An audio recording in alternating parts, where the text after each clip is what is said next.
Julie Minogue was born on July 19, 1982, in the quaint town of Goshen, New York. She was raised by her devoted parents, Gerald J. Minogue and Sandra Barish Dopper, alongside her two siblings, Allison Barati Corcoran and Peter Gerald Minogue. Growing up, Julie excelled in her studies, attending the respected Monroe-Woodbury schools before graduating from Monroe-Woodbury High School. She continued her education at Orange County Community College, broadening her knowledge and embracing new opportunities. After completing college, Julie worked as a dedicated medical assistant at Connecticut Coastal Obstetrics and Gynecology, while also finding fulfillment in many other areas of her life. She maintained an active lifestyle, often running and walking to stay energized. Above all, she was deeply devoted to her two sons, Nicholas Keith Turner and Sean Michael Turner, who were the center of her world. Details about her marriage and husband remain unclear. As a single mother, Julie's love and commitment were evident in the strong bond she shared with her children. In 2017, she found love again and began a relationship with Euan Dwit of Roxbury. The couple welcomed a son, Luke Anthony Minogue, in 2019. However, over time, challenges surfaced in their relationship, ultimately leading Julie to part ways with Euan in 2021.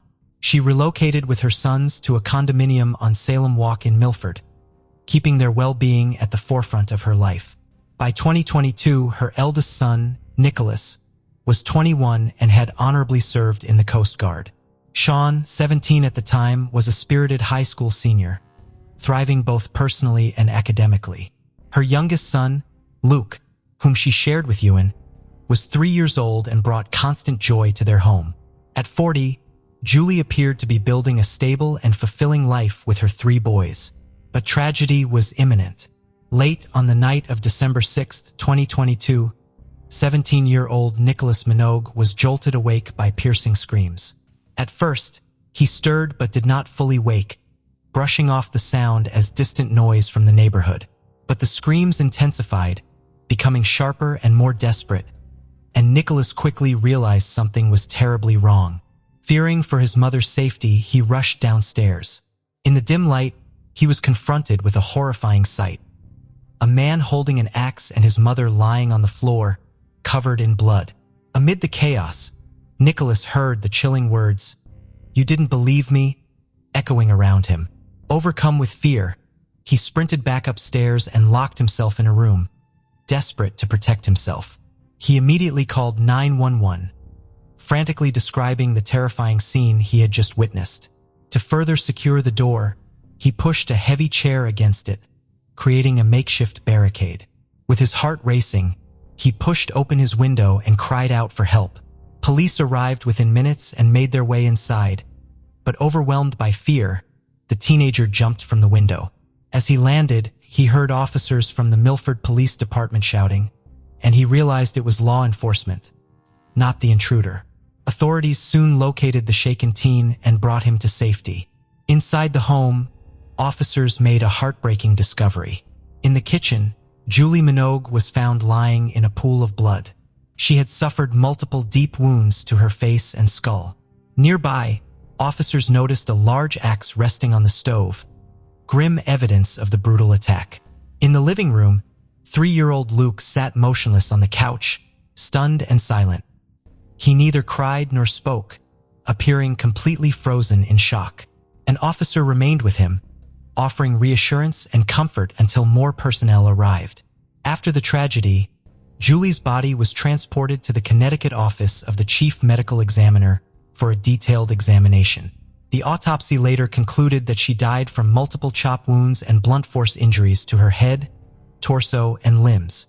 The autopsy's detailed findings offered critical insight into the brutality of the attack, helping investigators better understand the circumstances of her tragic death. Police secured the axe recovered from the stove and thoroughly processed it as evidence. Determined to identify the perpetrator, officers carefully examined the surrounding area for anything that might advance the investigation. Inside the home, they conducted a comprehensive search, methodically inspecting each room for clues connected to the crime. The disturbance soon drew concerned neighbors to the scene, and a tense atmosphere settled over the community as residents gathered nearby, anxious to assist authorities in any way possible. As neighbors gathered, one resident stepped forward with unexpected but valuable evidence. Ring camera footage from outside his home at Long Meadow Complex. Officers quickly reviewed the recording, hoping it would reveal something significant. In the footage, they saw a disturbing image, an individual walking with an axe, matching the description Nicholas had given. The sight energized investigators who recognized they might finally have a strong lead. They immediately began working to identify the man captured on camera. Later that same day, December 6, 2022, the case took a dramatic turn. A distressed woman contacted police, her voice shaking as she relayed a horrifying confession from her son. She told authorities that he had just called her and admitted to killing his girlfriend. The urgency in her words prompted an immediate response from law enforcement. Determined to unravel the truth, they swiftly tracked down the woman and engaged her in conversation. It was then revealed that the man responsible for this ominous confession was none other than Euan Dwit, the 42-year-old man who was once in a relationship with Julie. With this vital information in hand, the police dialed Euan's number, hoping to engage him in a crucial conversation. However, their efforts were met with resistance as Euan abruptly hung up the call. So it was important for the police to look into Euan's history, which they believed could provide them the vital information needed to proceed further. Born in the town of Roxbury in 1979, Euan Anthony Dwit possessed a diverse range of interests and pursuits. As a talented athlete, he pursued his passion for ice hockey and even reached the level of playing semi-professionally. Euan's thirst for knowledge led him to obtain a bachelor's degree in history from Siena College, showcasing his intellectual curiosity. He was not a person who would be satisfied with a single vocation, so he also embarked on the journey to become a firefighter. Additionally, Euan also shared his expertise as a personal trainer. In 2006, Euan was arrested in Connecticut for driving under the influence and traffic offenses. He pleaded guilty, resulting in a suspended prison sentence and probation. After this, Euan Dwit's journey took an inspiring turn when he joined the prestigious ranks of the U.S. Marine Corps in 2009, where he embarked on a path as a skilled weapons specialist and non-commissioned officer. He served his country for 5 years and attained the rank of Lance Corporal in 2011. In a remarkable photo from his time in the Marines, Lance Corporal Euan Dwit is seen in action as a machine gunner. The picture shows him courageously operating a powerful M250 caliber machine gun on a vehicle during an important defense of the Amphibious Task Force naval exercise. The event took place on December 3, 2011, aboard the USS Chima. With his leadership qualities and expertise, he assumed the role of a machine gun section leader in the esteemed 1st Reconnaissance Battalion. He dedicated himself to his duties, serving multiple tours in Afghanistan, the Middle East, and other classified locations with his dedicated brothers. Euan and his brothers' inspiring story was captured in a 2015 article in the Register Citizen highlighting their collective efforts to restore a piece of history. Euan's life took a darker turn when he faced legal trouble. In November 2019, the Milford police arrested him for assaulting a victim, which resulted in a protective order being issued by the court. The case remains unresolved, as court records revealed that it was still pending. With his next court date scheduled for April 14, 2023, Euan maintained his innocence by pleading not guilty. He was released on a $20,000 bond, awaiting the judicial process to unfold. Euan's troubled past included a disturbing incident in which he was arrested for his actions towards Julie shortly after the birth of her son. Reports stated that he had thrown a large object at Julie Minogue and had also destroyed her phone to prevent her from calling for help. Fearing for her safety, Julie sought refuge at a neighbor's house and contacted the authorities. The incident highlighted the alarming nature of Euan's behavior and its impact on those around him, adding another layer of intensity to the unfolding events. In 2021, he faced charges of assaulting emergency personnel and a female in Wake County, North Carolina. Court records indicated that he pled guilty and received a combined jail sentence of 95 days, although the exact duration of his incarceration remained unknown. These encounters with the law showcased a pattern of concerning behavior, raising further questions about Euan's character and past actions.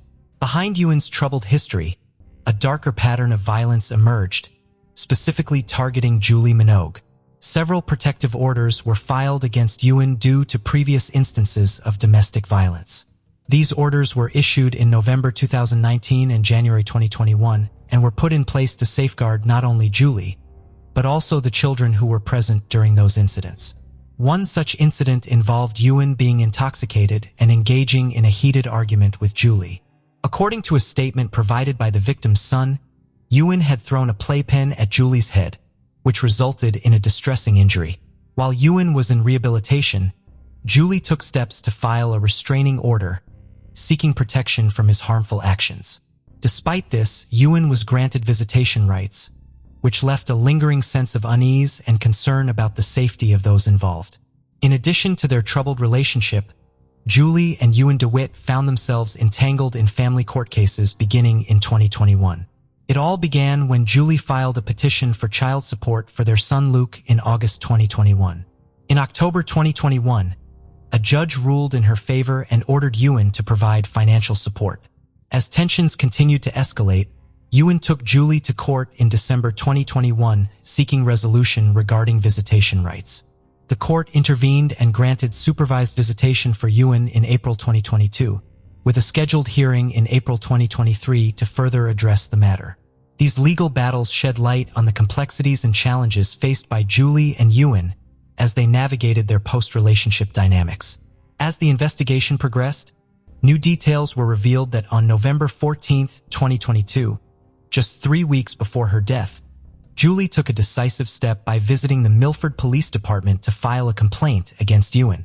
She alleged that he bombarded her with over 200 text messages within a span of just 2 days, despite the existence of a protective order that explicitly forbade him from contacting her. Officer Scott Nablin listened to Julie's concerns and diligently collected evidence of the text messages from her phone, further solidifying the case against Euan. In a heartfelt plea for protection, Julie Minogue expressed her deep concern for her safety and the well-being of her children in a sworn affidavit submitted on November 17, 2022. Determined to put an end to the ongoing abuse, she stated, "I don't believe I should endure this mistreatment any longer." Fearful of the consequences, she detailed the relentless harassment she faced. Julie Minogue also wrote in the document that Euan has got himself into a lot of trouble with drugs and alcohol, and I'm scared he's going to kill me. Officer Nablin, resolute in his pursuit of justice, meticulously crafted an arrest warrant, alleging Euan's violation of the protective order. The document, filled with crucial details, was reviewed by a supervisor, ensuring its accuracy and validity. They made sure that the arrest warrant application contained the requisite probable cause to support the charge that the text messages sent by Euan Dwit violated the modified protective order that was issued on January 15, 2021. On November 21, 2022, the court reviewed the warrant application and it made its way to the Milford State's Attorney's Office. However, the story took an unexpected turn as the Assistant State's Attorney, committed to thoroughness, sent the warrant application back to Officer Nablin and requested further information before proceeding. In this delicate dance between law and justice, every step forward demanded meticulous attention to detail. However, on December 1, 2022, Julie Minogue successfully obtained a civil restraining order from a judge. In the hearing, which lasted about an hour, Julie presented evidence of the text messages, Euan's struggles with substance abuse, mental health issues, and a history of violence. She expressed concern for Euan's well-being, describing his bipolar rage and erratic behavior, and emphasized the importance of him receiving proper treatment and therapy.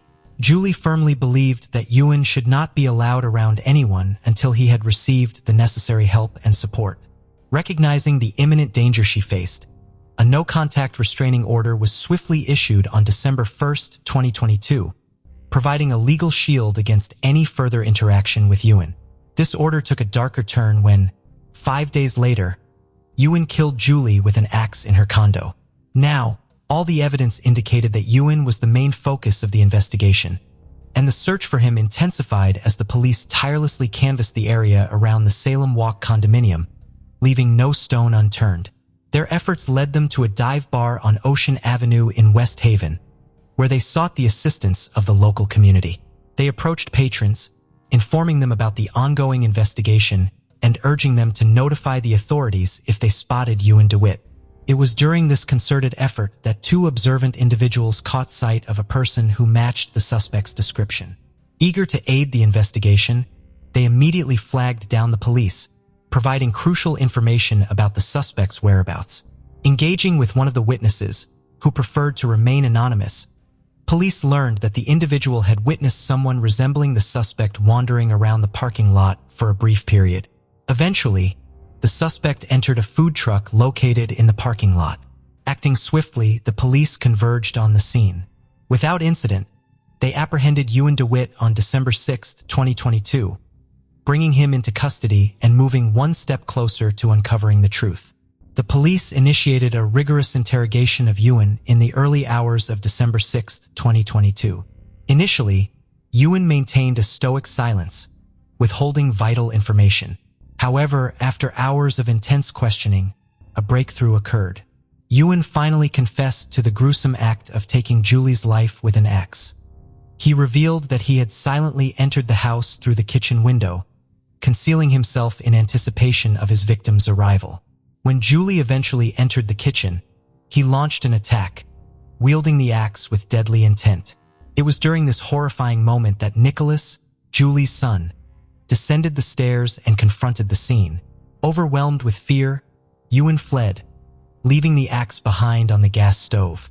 Euan's admission sent shockwaves through the investigation, bringing forth a chilling account of the tragic events that unfolded that night.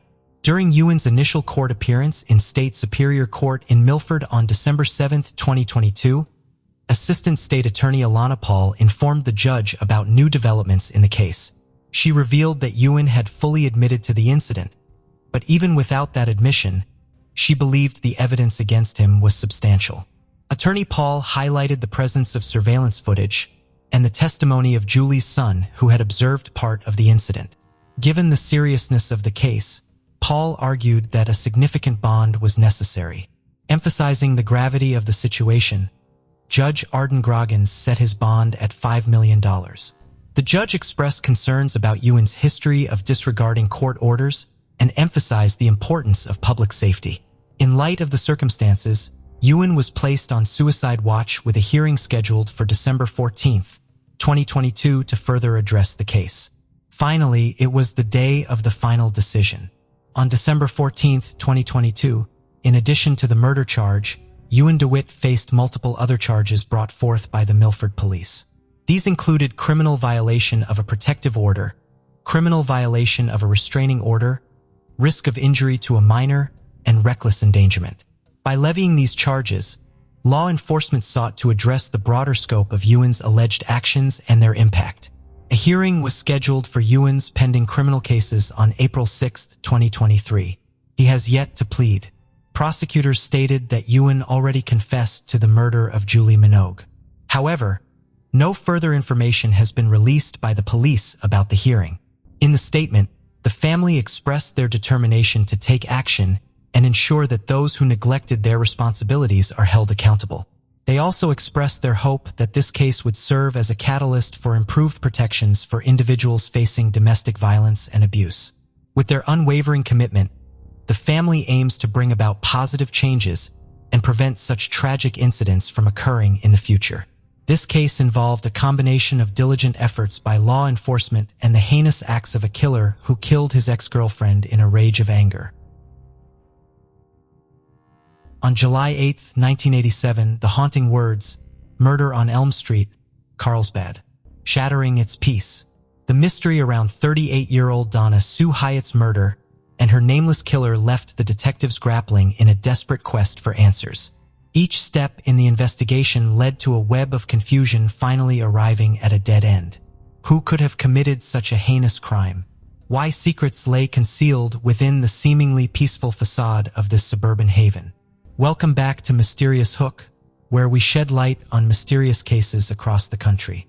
Today, we are looking at a 36-year-old disturbing homicide which was finally solved. Beneath the sun-soaked desert skies, nestled in the heart of enchanting New Mexico, lies the small and captivating city of Carlsbad. Life here moves at its own rhythm, and this laid-back pace allows the residents to connect deeply with nature and their beautiful surroundings. Wide open spaces and warm southern hospitality define the essence of community. Carlsbad is a place where traditions run deep and where the scent of homemade barbecue wafts through the air. Imagine the horror that's unleashed when a violent crime occurs in a place like this, making everyone a potential suspect. Dena McNichol Hyatt was born on a late summer day on August 28, 1948, in Carlsbad, Eddy County, New Mexico. To parents Roger and Sybil Black, she possessed an undeniable spirit that touched the lives of those around her. And as she grew, her personality only became more radiant. Dena attended New Mexico State University in Carlsbad. Guided by her unwavering faith, she became an active member of the First Baptist Church, finding solace and strength within its walls. She was also involved with the Christians' Women Club, where she formed lasting connections and brought joy to everyone she met. She became a devoted mother to two beautiful girls, Michelle Perry and Angela Hulsey. She was beautiful inside and out, loved by her family and cherished by the community. Her story of love and faith sadly ended in brutality when her life was abruptly taken away, leaving families scared. The fateful night of July 8, 1987, one of Dena's daughters came home late. As the moon cast its pale glow on Elm Street and the clock inched closer to 11:40 p.m., the girl went around the house looking for Dena. To her shock, she found her mother lying lifeless in a large pool of Sue Hyatt had been assaulted and killed in her own home. She was 38 years old. The daughter made a frank call to the police that same night, and with it, the wheels of the investigation began to turn. The police searched the crime scene for any clues that could unveil the murderer, but whoever killed Dena was no amateur and had carefully covered all tracks. The detectives could only find traces of DNA that they hoped would lead to a potential suspect. With no breakthroughs at the crime scene, investigators attempted to retrace Dena's last moments, looking for any shred of information. Witnesses came forward, saying they had seen Dena leaving a nearby store with a tall Caucasian man around 9:15 p.m., the same night she died. Questions gripped the detectives. Was he a predator lurking in the shadows, biding his time until the opportune moment presented itself? Or did Dena's path intersect with another individual that night, a chance encounter that took a fateful turn? The haunting hours between 9:15 p.m. and 11:40 p.m. held the key to unraveling Dena's fate. However, there were too many possibilities and not enough leads. There was no way of knowing if she had invited the killer inside, if the killer had followed her home and forcibly entered, or if the killer simply had a key. These theories meant everyone was a suspect in the eyes of justice. The autopsy report revealed that Dena had been stabbed using a sharp blade of some kind. The experts analyzed the DNA, found it at the crime scene, and discovered that it did not belong to Dena or any frequent visitors of the house. The DNA of this unidentified person gave some initial hope to figuring out the killer's identity. But unfortunately, the police database showed no matches for the profile. The days turned into weeks and weeks into years, but no tips came in and the investigative wheels slowly ground to a halt. The man who's seen with Dena that night became an enigmatic figure, a phantom whose identity remained elusive. Each lead was pursued, yet like whispers carried away by the wind, the trail grew cold, fading into the shadows of time. Decades passed. Fateful night lingered in the collective consciousness of the Carlsbad Police Department. 36 years later, in 2023, Detective Joey Longcroft and Detective Tim Nice were ready to breathe life back into a long-forgotten case. They began reviewing the cold homicide case to find the elusive killer. Aware of the recent advancements in forensic technology, the detectives took help from genetic genealogy. In the realm of genetic genealogy, DNA, the building blocks of life, are the threads that connect past and present and can unearth criminals by exploring their familial ties. Crime scene evidence from Dena's home on Elm Street, carefully collected and preserved for over 3 decades, found its way into the hands of a meticulous scientist at Othram, a private genetic genealogy company in Texas. They used forensic-grade genome sequencing, or FGGS, to build a digital DNA profile of the suspect. Othram's team meticulously scoured online genealogy databases to find a match for the profile. Finally, In the labyrinth of ancestral records and hidden bloodlines, a name rose to the surface. Michael Ruff Wigley. Michael Ruff Wigley, from the city of Vegas, Texas, was born on March 6, 1959. At the tender age of 19, he was stationed at or hood as a soldier. But behind the facade of military discipline lurked a hidden malevolence that would shatter many lives. One of his early victims was Sandra Bellman, an innocent 18-year-old newlywed. But her journey through blissful matrimony was brutally cut short on July 18, 1980. Found near Copperas Cove, Texas, her lifeless body bore the scars of violence. It was revealed that she was beaten to death. Wigley was immediately arrested after the incident, and his indictment took place on October 1, 1980, where he was charged with the murder of Sandra. But the horrors did not end there, as there was an even darker revelation: a charge of assault against a Keeling woman committed on June 30, 1980, just 18 days prior to Sandra's murder. Soon enough, Wigley found himself confined within the cold embrace of the Coryell County Jail, bonds totaling $50,000. He was eventually released from prison and lived the life of a free man, but fate had other plans for him. On October 11, 1989, Wigley was driving along the northbound lane of US Route 60 in his 1978 Ford Mustang. Wigley's mind may have wandered, for he did not slow or stop at the railway intersection, despite the warning wails of an oncoming Santa Fe railway train. The fatal collision that followed was so powerful that the train carried the remnants of Wigley's Mustang for 0.6 of a mile. Michael Ruff was 30 years old when he lost his life. He was buried in the Llano Cemetery in Amarillo, Texas. Upon compiling relation to the existing case evidence, Detective Langrath and Detective Nice identified Wigley as the prime suspect. Through a series of interviews with family members, they were able to prove Wigley had been present in Carlsbad, New Mexico around the time Dena was murdered. Even though he had already died and would not get the punishment he deserved, the investigators were keen to prove his guilt without a doubt and close the cold case. Finally, they obtained a warrant to exhume Wigley's body in Amarillo. Working with tandem with law enforcement officials in Amarillo, Wigley's once-forgotten grave was unearthed and the remains were quickly sent to Othram for analysis. The stage was set, the pieces were in motion, and the dance with destiny use of kinsnip testing. The experts at Othram tested Wigley's DNA against the profile created using crime scene evidence. The city of Carlsbad went its unwavering support in the form of financial assistance.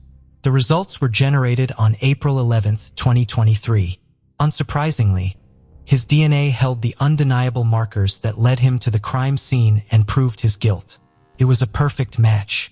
Michael Ruff Wigley, though deceased, was accused of claiming Dena Hyatt's life in 1987.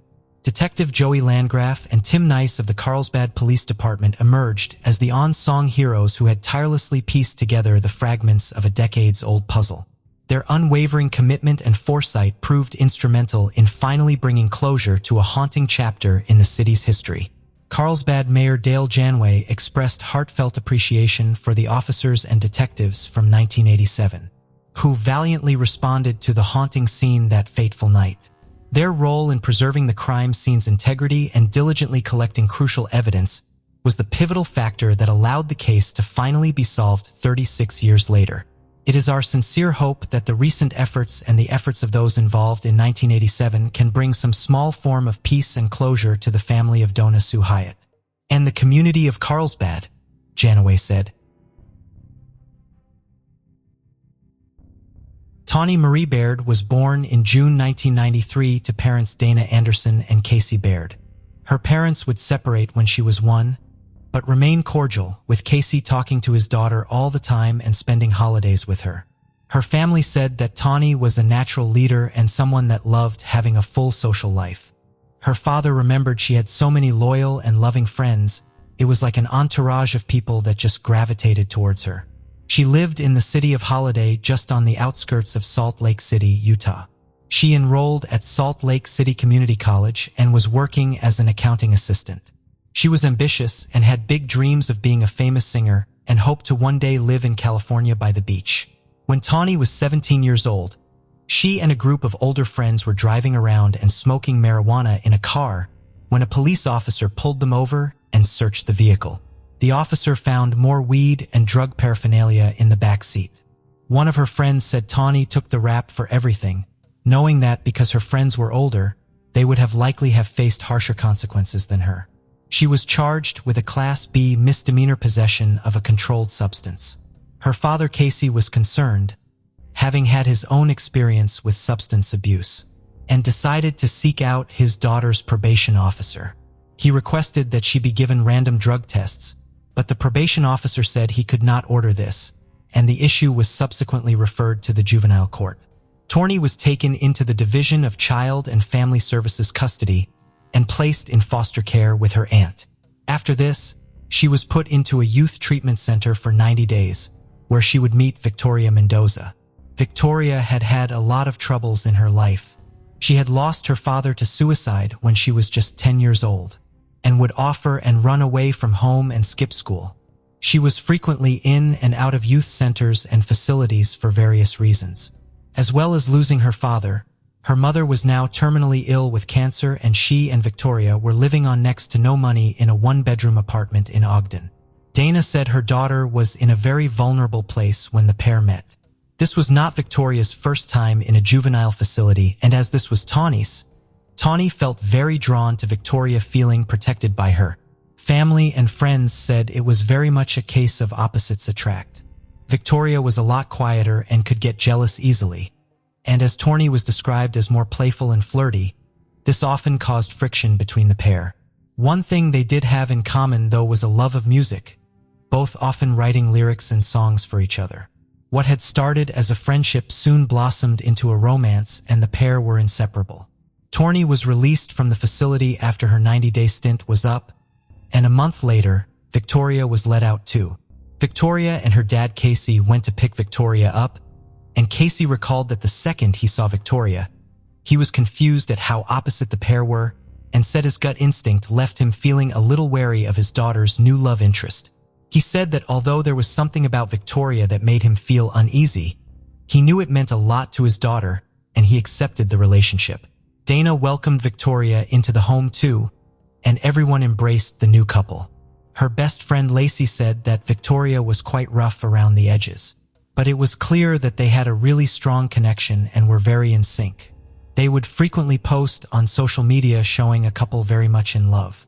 But as with many cases and lives, social media is not normally an accurate representation of the real world. The turbulence in the couple's relationship was growing ever more, and they would break up and get back together very often. When Victoria cheated on Tonnie with one of her friends, Victoria uploaded a video to YouTube begging Tonnie to take her back. Pair again reconciled. Victoria was initially very close with Tonnie's family. Casey saw her like another daughter, and he and Dena supported her through her mother's terminal illness diagnosis. Casey was even in Victoria's mother's home when she passed away. Victoria then moved into Tonnie's family home permanently. Victoria was working hard on rebuilding her life and her future. Tonnie's grandmother said she paid to have some of Victoria's tattoos removed, and the family were encouraging and helping her to prepare for her very first job as a security guard. But soon, the fighting and volatility moved into the house, and Daly would often intervene in the arguments between the pair. Although the fights were escalating, she never thought Victoria would take anything any further. Tonnie's grandmother said that the couple's relationship had become very codependent and unhealthy. Victoria was overly protective and resented Tonnie having relationships with other people, but the pair put on a facade of acting like everything was okay. This all changed when Tonnie turned up at the house with a cut and a bleeding lip and a missing front tooth. Dena knew instinctively that Victoria was behind it and said she was calling the police. Tonnie begged her mother not to, knowing that because Victoria was now over the age of 18, the punishment would be a lot more severe. When Casey noticed that his daughter's tooth was missing and that Victoria had scratches on her face, he said that he was suspicious something much darker was going on. But the pair insisted the injuries were caused when a fight had broken out at a party and nothing else was said.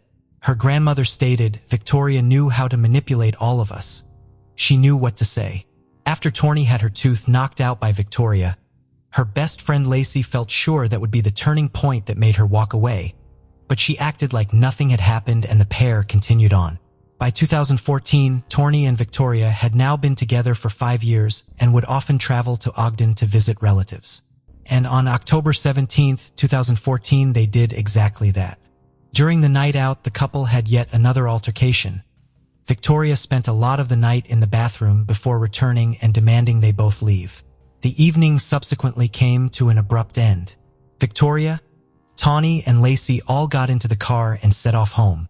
Victoria sat in the back seat, still visibly angry about something that seemed unknown to everyone else. Tonnie dropped Lacey at her door. "I love you," Lacey said. "I love you too," said Tonnie, and the best friends parted ways. What happened next remains unclear, but according to Victoria, another argument broke out, and this time, Victoria pulled out a knife. She started stabbing Tonnie while she was driving, before Tonnie drove into a parking lot. At 2484 East Avenue in West Ogden, Victoria continued stabbing Tonnie, culminating in a total of almost 50 injuries. Victoria then phoned several people, including her friend Aaron, just after midnight on what was now October 18th, telling him what had happened. The police received the call and were dispatched to the parking lot. Authorities said who made the 911 call remains unclear, but it is thought that it was by one of the people that had been called by Victoria. When authorities got there, Victoria admitted that she had pulled a 4-inch knife from her front pocket and stabbed Tonnie in the heat of an argument. Police asked where the weapon was, and she told them it was still inside the car. Tonnie was slumped in the car with stab wounds to her whole body. She was pronounced dead at the scene. It was determined that Victoria had pushed Tonnie's body over to the passenger side of the vehicle before driving a while longer before calling her friend. Victoria was charged with first-degree murder. Her bail was initially set at $100,000, but it was soon revoked and she was denied it altogether. Her initial plea was that of not guilty, and she threatened to take her own life during the hearings. But with the evidence already so strong and the police only gathering more from friends and family, her lawyers advised that she change her plea. Victoria Mendoza eventually pleaded guilty to the first-degree murder felony charge. Casey, along with other family members, begged 2nd District Court Judge Joseph Bean to put the 23-year-old in prison for the rest of her life. Judge Bean said his hands were tied, and he couldn't impose anything other than a 16 years to life sentence because it was not an aggravated murder case.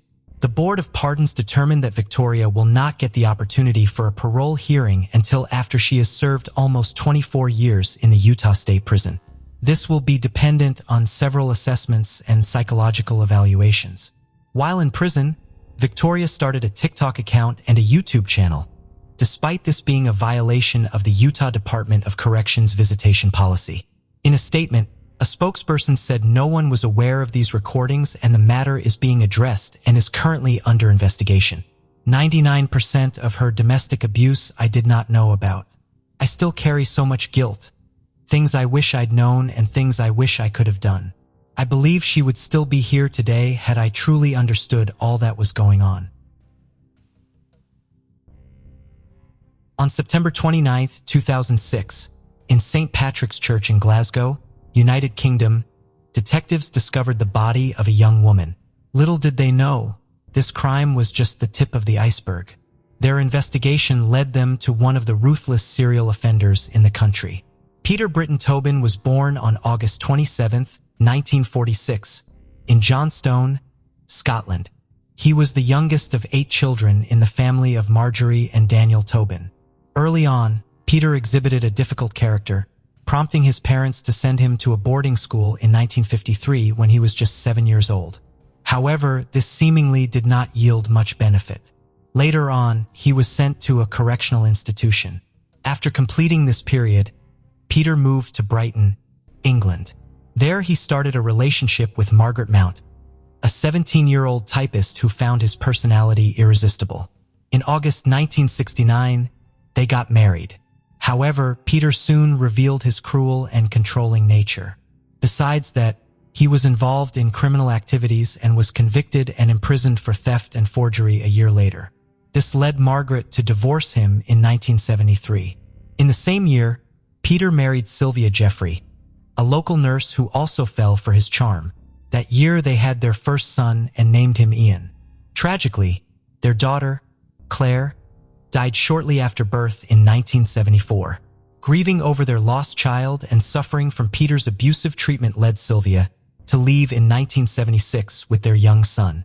Decades later, when Peter was in his 40s, he pursued new romance again, this time with Kathy Wilson, who was only 16 years old at that time, vulnerable and impressionable, which made a tease for him.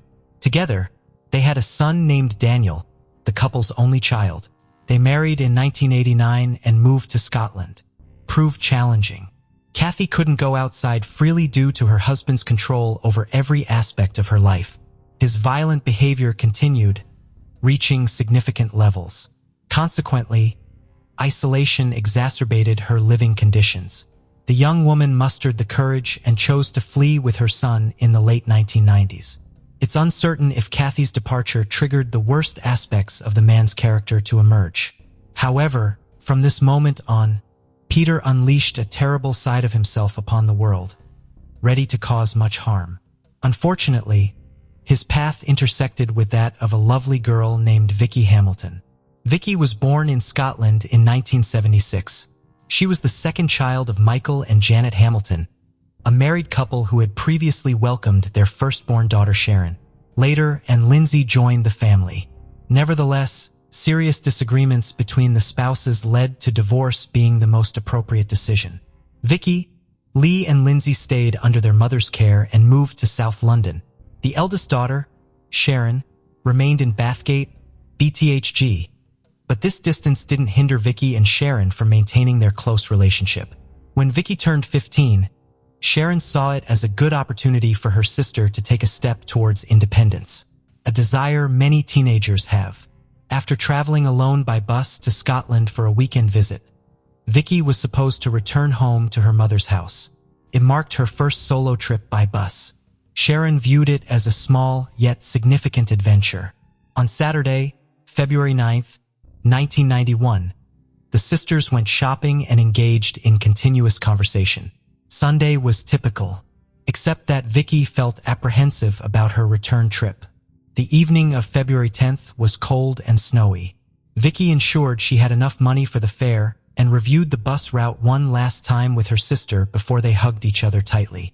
Standing at the bus stop, snacking on a bag of chips across from the police station, it was there Vicki's path crossed with Peter's fatefully. He forcibly dragged her into his car and committed unspeakable acts, raping her and then taking her life either out of malice or to prevent her from reporting him. Peter retained possession of the girl's purse. When Vicki did not arrive at her mother's house and there was no communication from her, her family began searching for her frantically in desperation. Simultaneously, they alerted the authorities about her absence. Once the police began investigating the disappearance, V's face became one of the most recognizable in Scotland. The search operation grew into one of the largest in the country's history. Amidst this uproar, Peter opted to relocate to southeast England, specifically to Margate, where he settled into a charming house with a garden. There, Peter brought Vicki's lifeless body. He wrapped her remains in plastic and concealed them beneath a layer of concrete. He then covered everything with soil. Neighbors thought he had dug a sandbox for his young son, who was 3 years old at the time. Peter's name never surfaced during the initial investigation into Vicki's disappearance. The police found no leads on Vicki's whereabouts and considered her a likely runaway, viewing her as an unhappy teenager due to her parents' divorce. Their theory of voluntary disappearance was reinforced on February 21st, 1991, when Vicki's purse was discovered near the main bus station in Edinburgh. Peter, always one step ahead of authorities, created this false lead and completely diverted the course of the investigation. Detectives spent 2 fruitless months searching in London. It is known that Vicki's mother died soon after. Over the next decade, Vicki's family and town residents continued to follow the case closely. But despite listing more than 7,000 names in the file, taking nearly 4,000 statements and presenting about 500 documents along with 380 potential pieces of physical evidence, all efforts led to a dead end. The case was eventually shelved. The next young woman who encountered Peter was Dena McNichol from Essex. She had a brother and 3 sisters. Her father was a jazz musician, and her mother had tragically died many years prior in a car accident. By age 18, Dena was known as good-hearted and cheerful, a wonderful friend. She had just completed high school and held great hopes for her future. On one hand, possibly, she aimed to take a gap year for travel. On the other hand, she aspired to attend university. However, nothing was certain, because although Dena had applied to several institutions of higher education, she hadn't yet received any responses. During the first weekend of August 1991, Dena attended a music festival in Hampshire. There, she met a young man named David Tremlett. Between dances, they discovered they liked each other. On Sunday, August 4th, they spent the night together in a tent. The following day, Dena assisted him in dismantling the tent, and they agreed to hitchhike back home separately. However, since part of their route was the same, they decided to hitchhike together. Tired but happy, the young couple hit the road to catch a ride. That's when Peter appeared and offered them a lift. David got out of the car first, and Dena wrote down his phone number before saying goodbye. Alone with the unknown driver, Dena was about to experience a real nightmare. On that same Monday, August 5th, 1991, Peter repeated his previous crime as with Vicki. He used Dena's scarf as a gag. After committing the crime, Peter withdrew money from Dena's account at ATMs in Hampshire and Sussex. When her relatives noticed someone withdrawing money from her account, they immediately suspected something was wrong. Her family knew how carefully she saved every penny and what she planned to use that money for, either traveling or continuing her education. Days and weeks went by with no word from Dena. The worst part for her family was living in uncertainty. Though unspoken aloud, everyone was sure something terrible had happened. After all, if Dena were alive, she would have returned home or called to explain her absence. As for Peter, he left Margate without saying goodbye or explaining anything. Later, in 1993, he settled in Hampshire, specifically in a rented apartment in Leek Park. He argued that he wanted to be closer to his son. On August 4th, 1993, two 14-year-olds went to visit a local woman, but found she wasn't home. They decided to ask other neighbors if they had seen her around instead. As a result, they knocked on Peter's door. The man saw a unique opportunity and invited them into his home to wait for the force they were looking for. They saw that the man's 5-year-old son was in the mistook him for a friendly person and agreed to enter. There is another version about the reasons for this meeting, which suggests it was not accidental. The two girls came to Peter's home in response to a request for a babysitter that the man had made. They trusted him because when they arrived, they saw his son and stayed to look after him. Everyone agrees that when the child fell asleep, Peter tied them up, threatened them with a knife, and forced them to drink alcohol. He then beat and raped them, injuring one of the girls. Just when they thought their lives would end at the hands of this extremely cruel man, a boy woke up. This saved them from suffering the same fatal fate that befell Vicki and Dena. In an effort to keep his son from realizing what had happened and understanding what kind of father he was, Peter decided to leave the apartment with the child. According to some reports, Peter left around 2 a.m., but before that he turned on the gas in the kitchen, hoping to complete his monstrous task. However, the girls regained consciousness and managed to escape.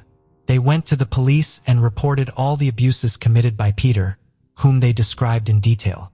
Peter returned his child to his mother and joined a religious sect called the Communion of Jesus under a false name. He hoped to go unnoticed there, but in the meantime, media published his photograph provided by police, making his face widely known. Due to mass media coverage, information about this man started pouring in, and his car was also identified thanks to BBC Crime Watch program. He was located, and after 40 days on the run, he was captured in Brighton. He appeared in court on May 18, 1994, where he pleaded guilty to sexual assault and indecent acts against two young girls and was sentenced to 14 years in prison. However, Peter did not serve his full sentence and was released in 2014 at the age of 58. Immediately after his release from prison, he went back to Scotland, aiming to relocate from the area where he was registered as a sex offender. For a while, he managed to stay off the radar until 6. Under a false name and posing as a homeless person, He knocked on the door of the Church of St. Patrick in Glasgow. To avoid getting exposed, he adopted the name Peter McLaughlin. Dennis and Katie Curran, a married couple from the church's charitable group, recall that evening vividly when a homeless man sought shelter. Despite his vulnerable appearance, Katie had an uneasy feeling about him. Peter was brought up as a Catholic and soon felt at ease in this church.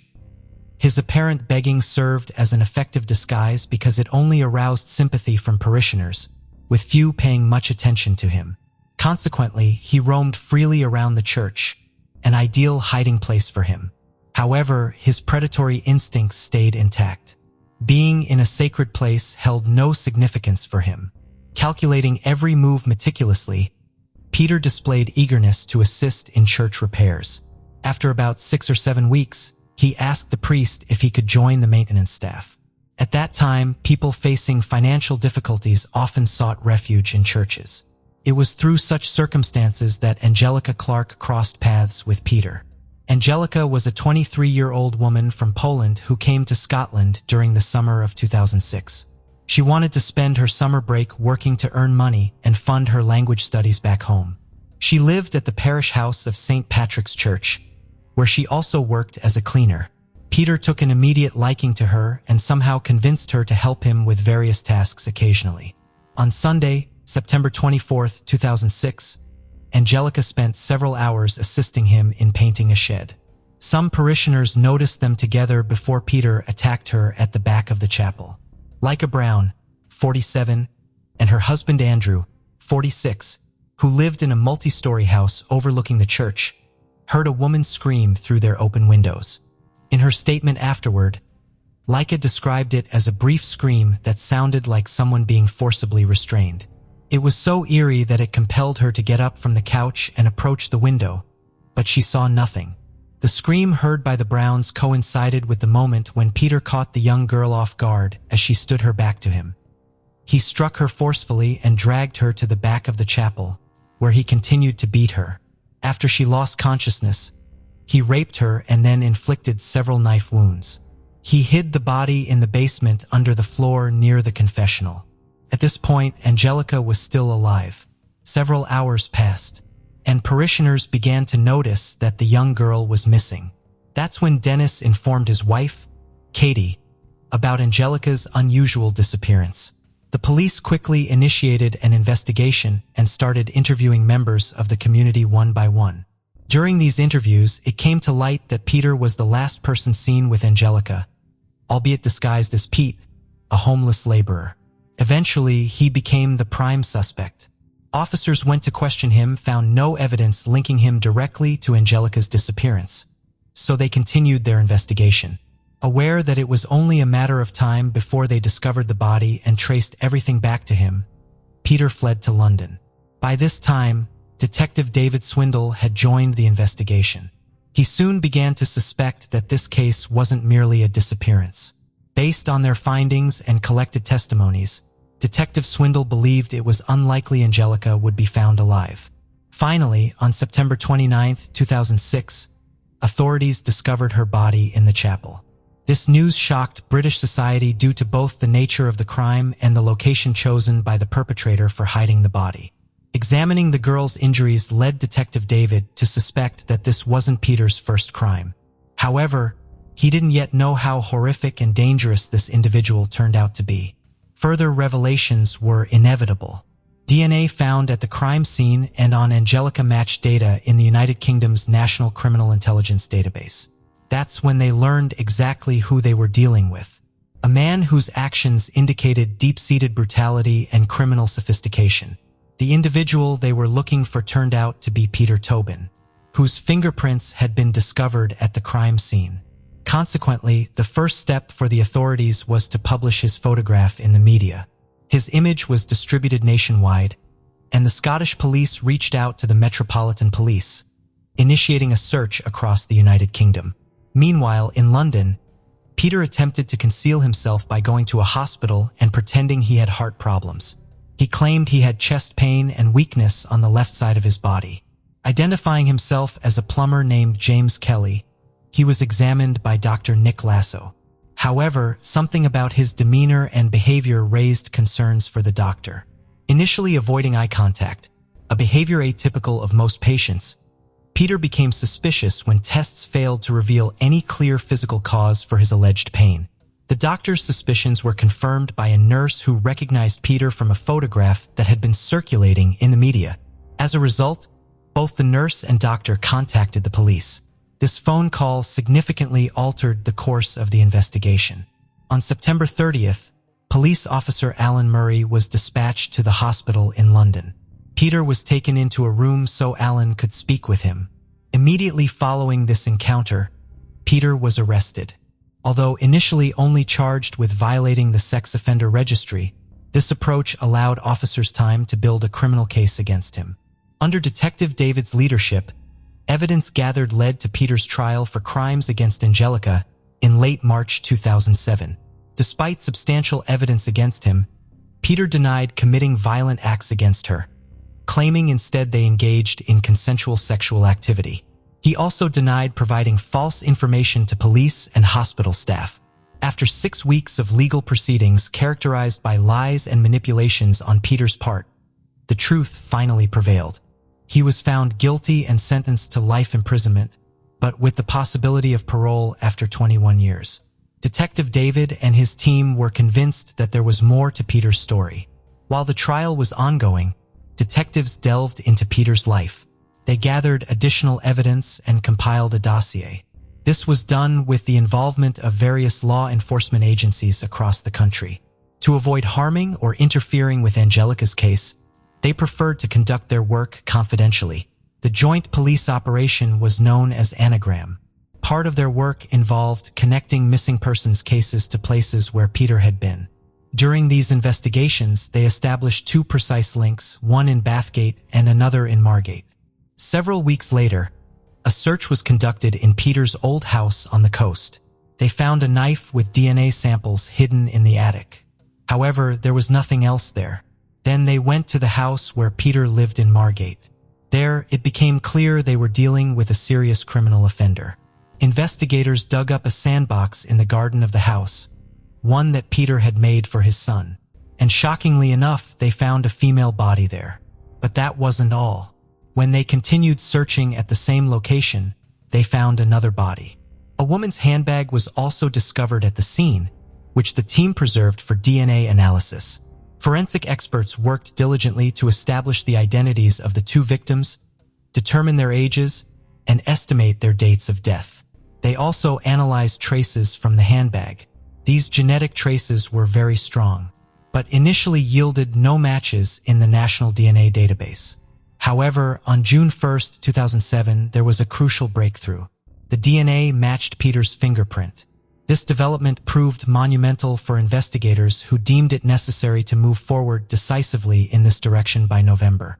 On August 14, 2007, authorities confirmed that one of the bodies found belonged to Vicki Hamilton, who disappeared at 15 years old. During her first independent, her family had been waiting for answers for 16 years. Later, it was announced that the second body belonged to 18-year-old Dena McNichol, who was hitchhiking home after attending a concert. On September 1, 2008, the Royal Prosecution Service contacted Peter's lawyers and charged him with the murder of Vicki, leading to his trial. Officers had to restrain Vicki's father, Michael, after he saw Peter face to face. Michael later admitted he simply wanted Peter to know he was there to defend his daughter's name and protect her memory. After a month-long trial on December 2, 2008, Peter was found guilty of Vicki's murder and sentenced to life imprisonment. The trial for Dena took place in December 2009. On December 16th, after the defense failed to provide evidence exonerating their client, the jury found Peter guilty of Dena's murder. He subsequently received his 3rd life sentence. On November 22, 2007, it was reported that Tobin had been attacked by fellow inmates. He sustained minor injuries. Shortly before this incident, the serial killer had confessed to a total of 11 murders. Recently, on October 8, 2022, Peter passed away in the hospital. Fond du Lac, Wisconsin, described by residents as the all-American city and a beautiful, quiet place to raise a family and settle down. Fond du Lac is French and means the bottom or the farthest point of the lake. It gained its name because of its location at the bottom of the south end of Lake Winnebago. Among the just under 43,000 people that call Fond du Lac home live Tim, Eve, and Tamika Nance. Eve and Tim had met at a friend's party in 1992 when they were both 16 years old, and their relationship moved fairly quickly. Friends said they both had great senses of humor and were very charismatic, bonding straight away and loving to laugh and entertain people. They soon moved out of their parents' home and into an apartment together. Found out she was pregnant a short while later, and the pair started planning their wedding. In 1994, when Eve was 9 months pregnant, she was attacked outside of the couple's apartment by a man trying to steal her purse. Tim heard this and ran outside with a gun. In all the commotion, he shot the attacker in the foot. The wound wasn't fatal, and despite Tim and Eve's protests of self-defense, Tim was placed under arrest. As Tim was being taken away by officers, Eve went into labor and their daughter Tamika was born as Tim was being booked into jail. Tim would remain in jail on assault charges for almost a year, and when he was released in 1995, on the way home he and Eve stopped at the courthouse and finally got married. Eve was very close to her younger sister Tina, with Tina moving into her sister's home in 1995. 2 years later, Tina gave birth to her daughter Justice. Justice and Tamika were more like sisters than cousins, and the whole family were a tight unit. In 1997, would be arrested again, this time on a drugs charge, and he served 3 years for this offense. When 2002 came around, Tim and Tamika would make the move to Fond du Lac. Although Tim found finding work difficult due to his previous convictions, he worked a variety of odd jobs over the years. Eve was the main breadwinner and worked with those with mental health issues. Tim was happy to stay at home and look after Tamika as well as her cousin Justice. Tamika recalled, Tim was a popular man and had a lot of friends in the area, frequently hanging out at local bars and playing pool at the weekends. Time spent away from the home was an issue in the couple's relationship, mainly due to the fact that, according to friends, Tim was well known to be a ladies' man, and this accounted for a lot of his time away. Although Tim had previously tried to cover his tracks, the cheating was becoming more and more blatant, and was well aware of his many affairs. They would row a lot about it, and physical fights would often break out, with Tim even fracturing Eve's leg one night. By 2013, the couple had been married for 15 years, but Tim started up yet another affair. When Eve came home and found the pair in bed, she punched Tim in the face. Everyone was urging the couple to end the marriage, with Eve's brother asking why she was staying with him. Eve said she would rather have some of Tim's time than none of it at all. Tim told a friend he was having his cake and eating it too, and the relationship carried on as it had been. Later that year, on a typical Tuesday in November 2013, the usually quiet police department received a call from Eve Nance. Tim had gone out on Friday evening and not returned home. Eve was both worried and annoyed that he wasn't returning her calls. Many wondered if Tim had disappeared to go and meet another woman, but although all of his friends could attest that it wasn't unusual for Tim to leave home, it was unusual for him to drop out of contact completely, especially for 4 days. The police arrived at the couple's home, and Eve told them she was becoming concerned that something bad had happened to him. She told officers that the last time she had seen him, they had had yet another fight, and Tim had stormed out of the house and gone to Milwaukee, just over an hour away. Eve gave them a theory as to why he could be missing. She explained that one of the ways Tim made his money was by dealing drugs. Over time, Eve claimed the longer he was dealing, the more he was using drugs himself. Although he hadn't been using for a while, she was worried he may have relapsed and accidentally done something to himself, or done a drug deal gone wrong and someone had hurt him. Police knew that Tim's record wasn't clean and wondered if drugs was at the root of what had happened to him. But once they started talking to people that also knew Tim, a very different picture was painted. One of Tim's good friends, Tasha, said at one point he dealt a little weed, but he most definitely was not a hardcore drug user. The idea of him disappearing from the family home to go on a drugs binge seemed totally unbelievable. Authorities contacted Tim's cell phone provider, and to their concern, there had been no activity for days. It had now been 2 weeks since Eve said she last saw Tim, and the police were having little luck in finding any leads. They could draw no conclusion other than he had been met with foul play. Friends of Tim elaborated more on the fights between the couple and said that Eve had threatened her husband on several occasions, even brandishing a gun at him and the woman he was seeing. But they all acknowledged that Tim was far from perfect himself, and the relationship was on a downward spiral. The more his friends talked, the more everyone became more and more convinced that if something had happened to him, it was something to do with Eve. His friend Tasha said, another, more thorough search of the couple's house found a hole in the wall in the bathroom, while authorities were sure had come from a bullet. Fond du Lac Police Detective Bill Ledger noticed that the shower curtain liners in the bathroom were brand new and seemed out of place. Eve was asked to come to the station to clarify a few more things. She admitted that although she knew about the many affairs, she denied being bothered by them, saying she accepted who Tim was, and that was just how their relationship worked. She also denied ever threatening Tim and didn't involve herself with his business outside of the family home. But now the police had found a bullet hole and had witnesses that could attest to Eve threatening him on many occasions with a gun. But although they now suspected Tim was dead, officers had yet to find a body and they didn't have a weapon either, which meant they didn't have enough to arrest Eve for murder. They did, however, have enough to suggest probable cause. Probable cause requires that the police have more than just suspicion, but not to the extent of absolute certainty that a suspect has committed a crime. Eve's lawyer was fighting for her release, arguing that holding her without charge was a violation of her constitutional rights. After a week, Eve asked if she could talk to the investigators, as she now had a very different story to present.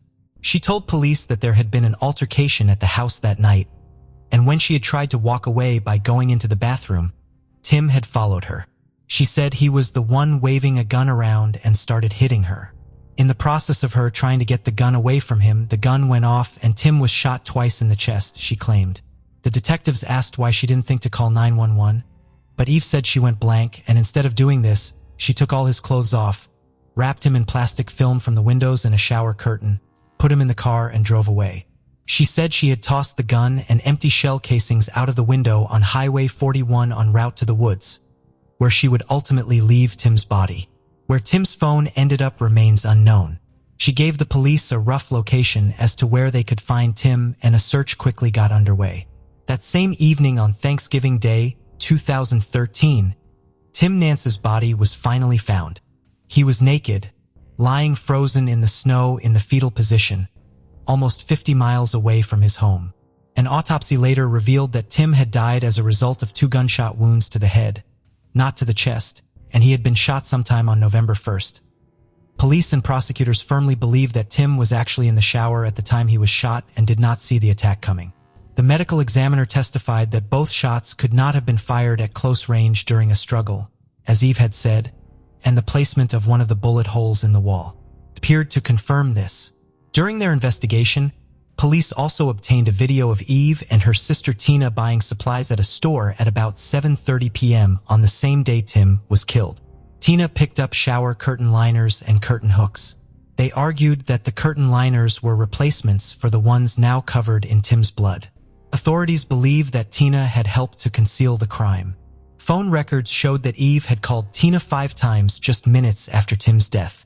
Officers also argued that Eve wouldn't have been able to move Tim's body without help, and this was where Tina came in. Eve was arrested and charged with murder, and Tina was also placed under arrest. A judge set Eve's bail at $100,000, which was soon increased to $300,000, and $50,000 was set for Tina.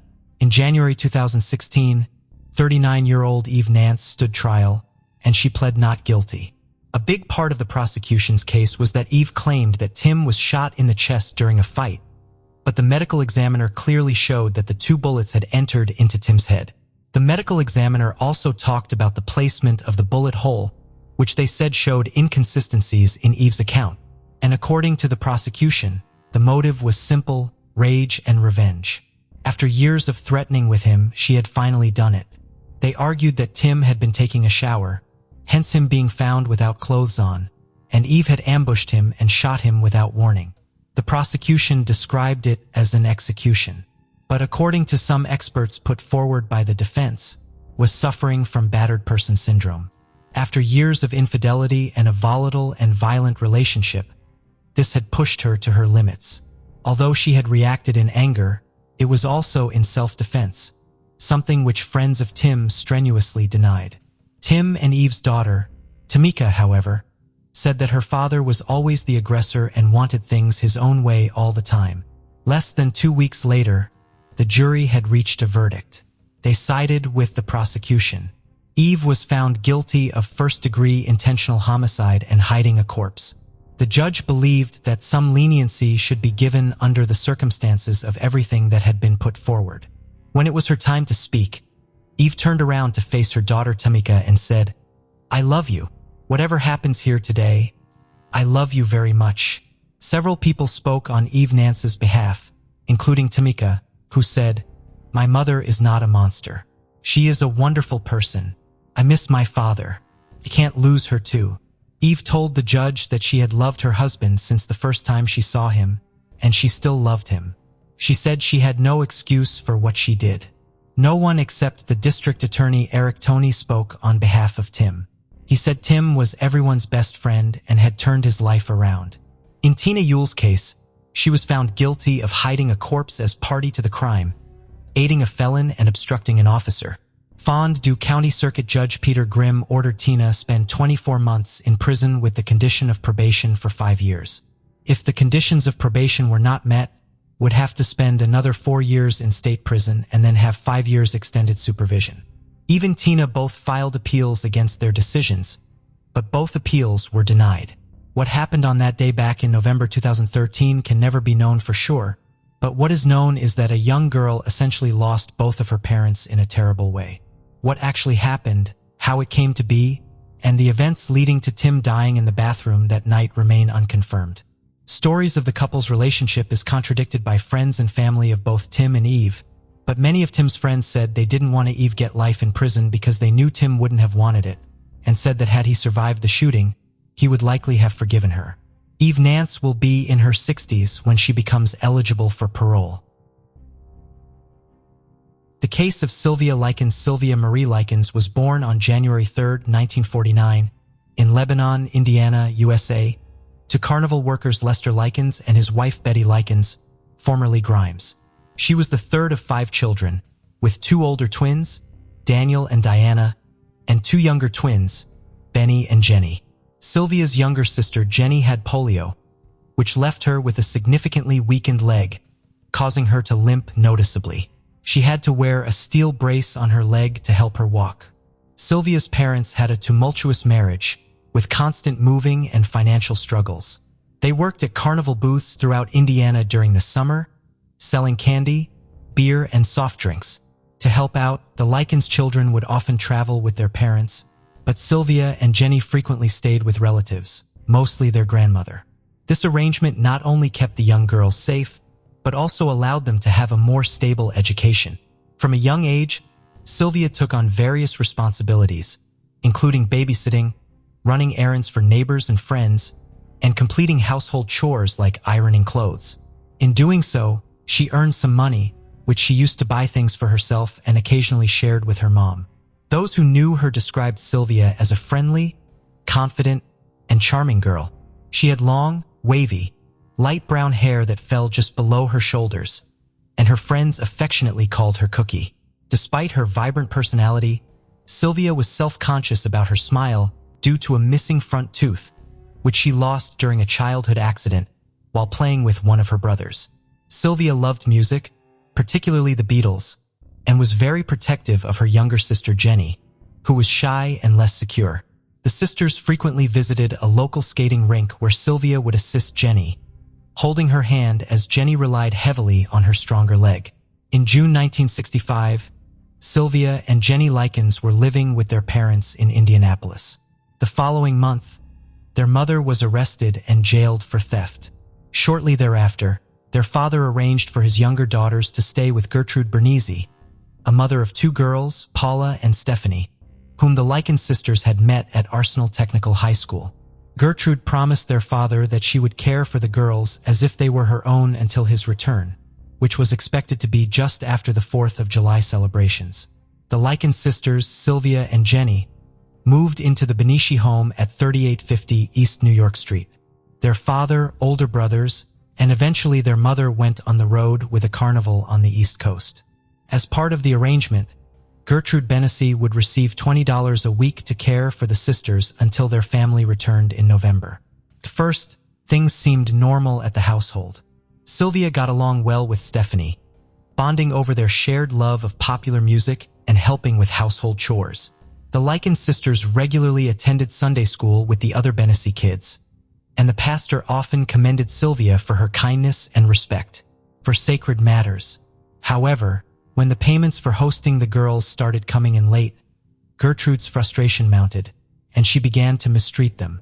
This mistreatment involved physical punishments with thick objects, which eventually escalated into regular beatings, starvation, and humiliation. Sylvia faced the brunt of the abuse. Gertrude and her daughter Paula repeatedly accused Sylvia of engaging in inappropriate behavior with boys, which led to Gertrude physically kicking Sylvia in the groin and Paula physically attacking her. The girls were forced to eat food they disliked, and Sylvia was even beaten by Stephanie's boyfriend, Randolph Hubbard. Daily life at the Banfi residence was brutal. Violence escalated over time. Paula's attacks on Sylvia were savage, including punching her in the face and breaking her own wrist. She targeted Sylvia's mouth and eyes, then used her cast to inflict more harm. The sisters faced relentless verbal and psychological abuse, including Gertrude's cruel accusations of promiscuity and forced attacks on each other. The abuse of Sylvia didn't only come from the Banofsky family. Coy Hubbard and his friends would visit Gertrude's home, tormenting Sylvia physically and verbally. Gertrude and her kids would join in, inflicting harm. Neighborhood kids would beat Sylvia using her as a punching bag, and Gertrude would humiliate her, forcing her to undress and perform sexual acts for their entertainment. Gertrude expelled Sylvia from school as punishment for stealing a gym suit, which Sylvia had done because Gertrude refused to buy her clothes. This cruelty led to severe physical abuse, including beatings with a police belt and kicks to the genitals. Despite Stephanie's attempts to intervene, Gertrude continued to torment them, inflicting further pain by burning their fingertips with matches and whipping them. A few days later, Gertrude again employed the police belt to repeatedly whip Jenny after she allegedly stole a single tennis shoe from school to wear on her stronger foot. Due to the escalating frequency and brutality of the torture and mistreatment, Sylvia gradually became incontinent, a condition for which she was denied access to the bathroom and forced to wet herself as further punishment. On October 6, 1965, Gertrude confined Sylvia to the basement, binding her with rope. She often kept Sylvia naked, providing her with minimal sustenance and frequently denying her water. Sylvia was consistently tied to the stair railing in the basement, her feet barely touching the ground. The Banfi family would occasionally interrupt their physical and emotional torment to watch their favorite TV shows. Neighborhood boys would even pay 5 cents each to view Sylvia's body on display, participating in her humiliation, beating, burning, and mutilation during her captivity in the basement. Gertrude and her children restrained and silenced Sylvia, then submerged her in a bathtub of scorching hot water. Next, they rubbed salt into her injuries. After this incident, an anonymous caller, who was the father of a neighborhood boy named Michael John Monroe, contacted Arsenal School to report that a girl with severe skin lesions was living at the Banvi household. Since Sylvia had been absent from school for several days, a school nurse visited Gertrude's residence to investigate. Gertrude claimed to the nurse that Sylvia had run away from home the previous week, and that she was unaware of her current whereabouts. She also alleged that Sylvia's skin lesions were a result of her poor personal hygiene and that she was a negative influence on both her own children and her sister. The school did not pursue any further investigation into Sylvia's whereabouts or well-being. In mid-October, John Benazzi Jr. subjected Sylvia to a cruel and sadistic prank. He offered her a plate of soup, only to swiftly pull it away as she attempted to eat with her hands, which was difficult for her due to her severe malnutrition. Afterwards, Gertrude permitted Sylvia to sleep upstairs, but warned her that she must not wet the bed. Before going to sleep, Sylvia quietly asked Jenny for a glass of water, hoping to avoid dehydration. However, the next morning, Gertrude found that Sylvia had urinated on herself, and as a punishment, forced her to perform a humiliating and degrading act, masturbating with a glass bottle in front of the Banby children. Shortly thereafter, Gertrude shouted for Sylvia to return to the kitchen, then ordered her to strip naked before proclaiming that she had branded her daughters, and now she was going to brand her. Gertrude began carving the words, "I'm a prostitute and proud of it," onto Sylvia's abdomen with a heated needle. When Gertrude was unable to complete the markings, she instructed 14-year-old Richard Hobbs to finish etching the words into Sylvia flesh while she took Jenny to a nearby grocery store. In what Hobbs would later insist were short, light etchings, he continued to brand the text into Sylvia's abdomen as she clenched her teeth and moaned. Richard and 10-year-old Shirley forcibly took Sylvia to the basement. There, they attempted to inflict a burn on Sylvia's body, specifically beneath her left breast, using an anchor bolt to create a mark resembling the letter S. However, due to their mistake of applying part of the loop in reverse, the resulting deep burn scar would instead look like the number 3. On that grim night, after enduring terrible abuse, Sylvia told her sister Jenny that she knew Jenny didn't want her to die, but she was sure she was going to die. The next day, Gertrude woke Sylvia and forced her to write a letter while dictating its contents. The plan was sinister. They intended to deceive Sylvia's parents into believing that Sylvia had run away from the Banby residence. The content of this letter was intended to frame a group of anonymous local boys for extensively abusing and mutilating Sylvia, after she had initially agreed to engage in sexual relations with them. After writing the letter, Sylvia was again tied to the basement stair railing, while Gertrude finalized her plan to abandon her in Jimmy's forest with the help of John Jr. and Jenny. Gertrude offered Sylvia cookies, but she refused, saying, "Give them to the dog. I don't want them."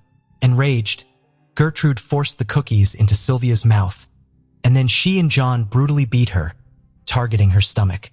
On the morning of October 26th, Sylvia's condition had deteriorated. She could hardly speak or control her movements. Gertrude brought her to the kitchen, propping her against the wall, and tried to feed her a donut and a glass of milk. However, Sylvia struggled to hold the glass, which further infuriated Gertrude, who tossed her to the floor before returning her to the basement. Soon, Sylvia became delirious, repeatedly moaning and muttering incoherently. When Paula asked her to recite the alphabet, Sylvia couldn't get past the first 4 letters and was unable to stand up from the floor. Sylvia faced neighborhood bullies in the basement. She pointed out familiar faces shouting names.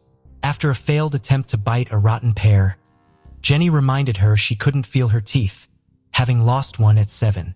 Exhausted and desperate, Sylvia tried to escape but collapsed.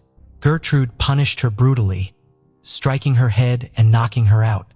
Shortly after, at 5:30 p.m., Richard Hobbs returned to the Banby residence and rushed to the basement, where he found Stephanie crying and cradling Sylvia's frail, wounded body.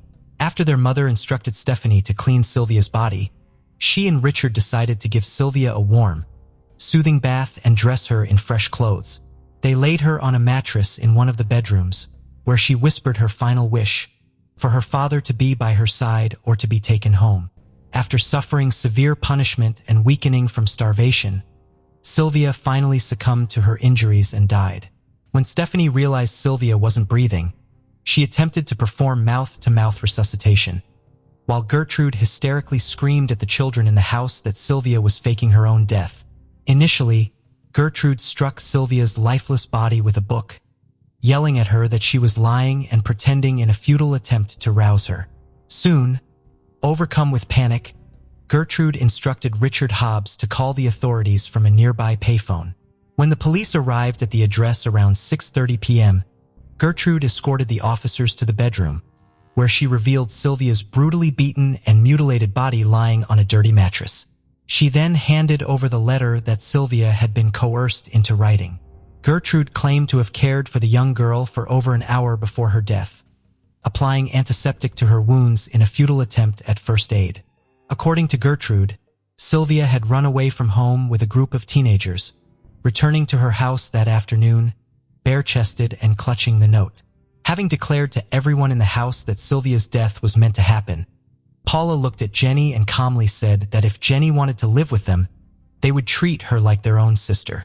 Following instructions she had received before the police arrived, Jenny recited the rehearsed version of the events leading up to Sylvia's death before whispering to the officers to take them away and that she would tell them everything. The formal statement from Jenny Likens led to the arrest of Gertrude, Paula, Stephanie, and John Jr. Benazzi on suspicion of Sylvia's murder just hours after her body was discovered.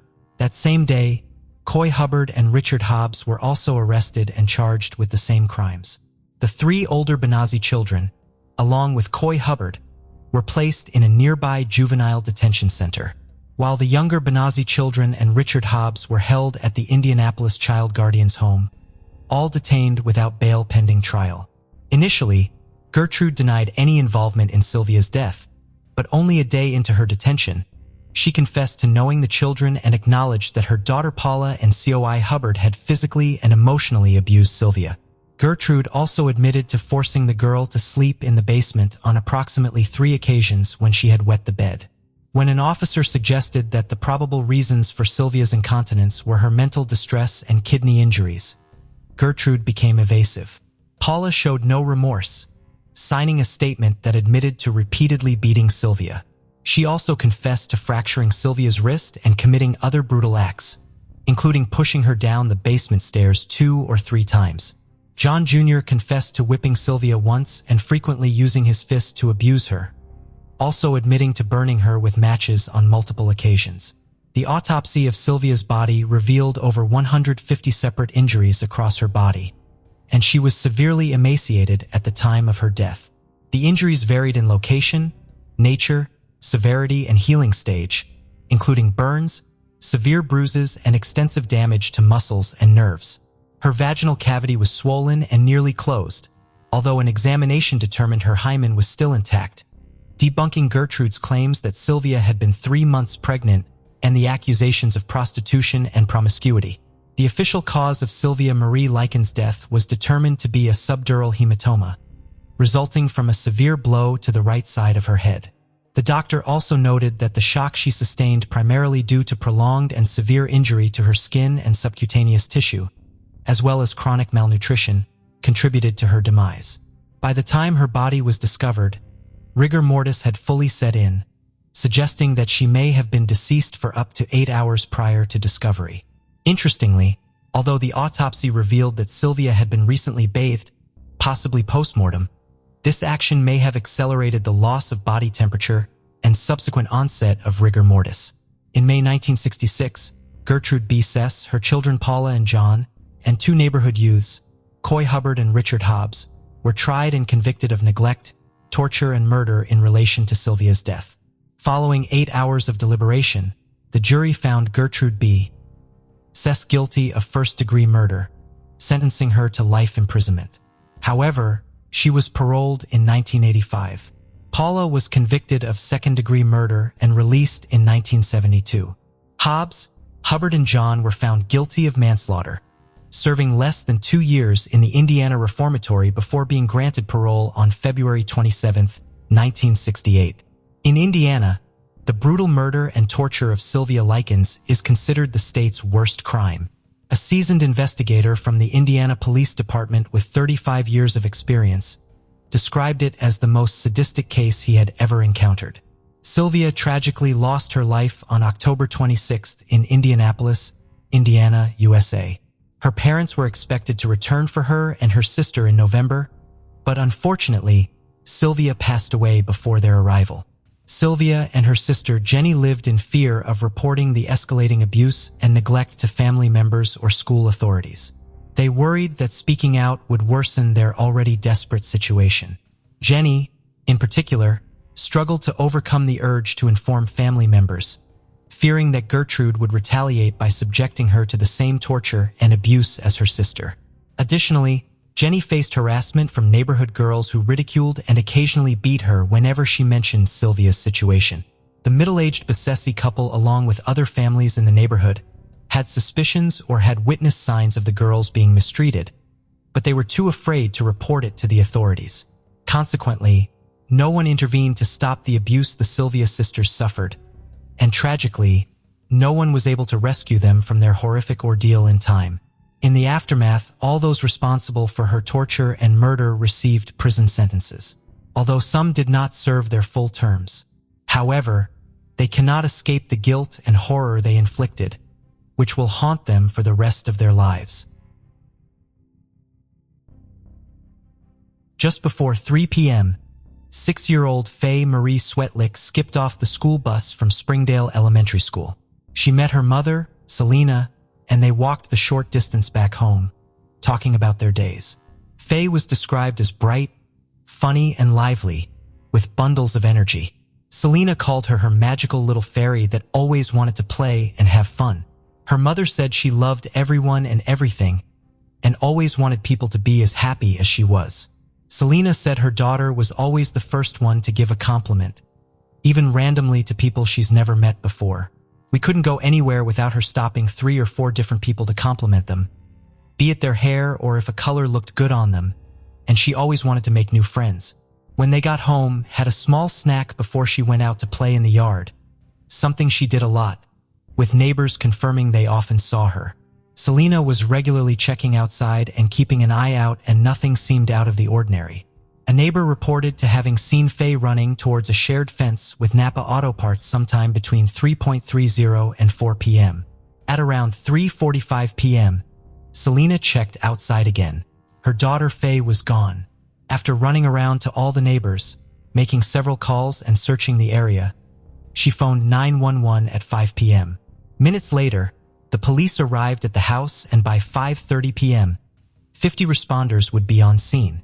Everything was moving at a rapid pace, and at 6 p.m. the Federal Bureau of Investigation got involved, as well as the community springing into action. Everyone wanted to help, but police urged citizen volunteers to stand down and let the professionals handle the search.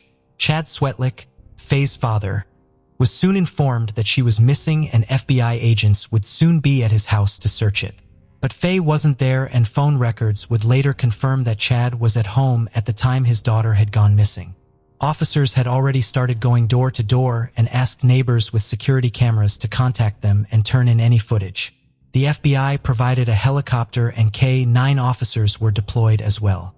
Despite all of this, Department of Public Safety's Chief Byron Snellgrove said at the time, there did not appear to be enough evidence to point to this being an abduction, and Fay's disappearance didn't meet the criteria for an Amber Alert. At 7 a.m. the next morning, a hotline was set up and almost 300 tips would come in. Police would follow up on every lead, but nothing came back.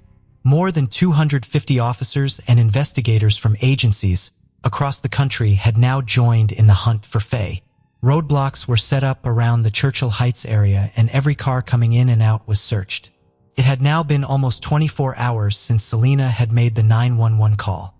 A press conference was held to share some more details.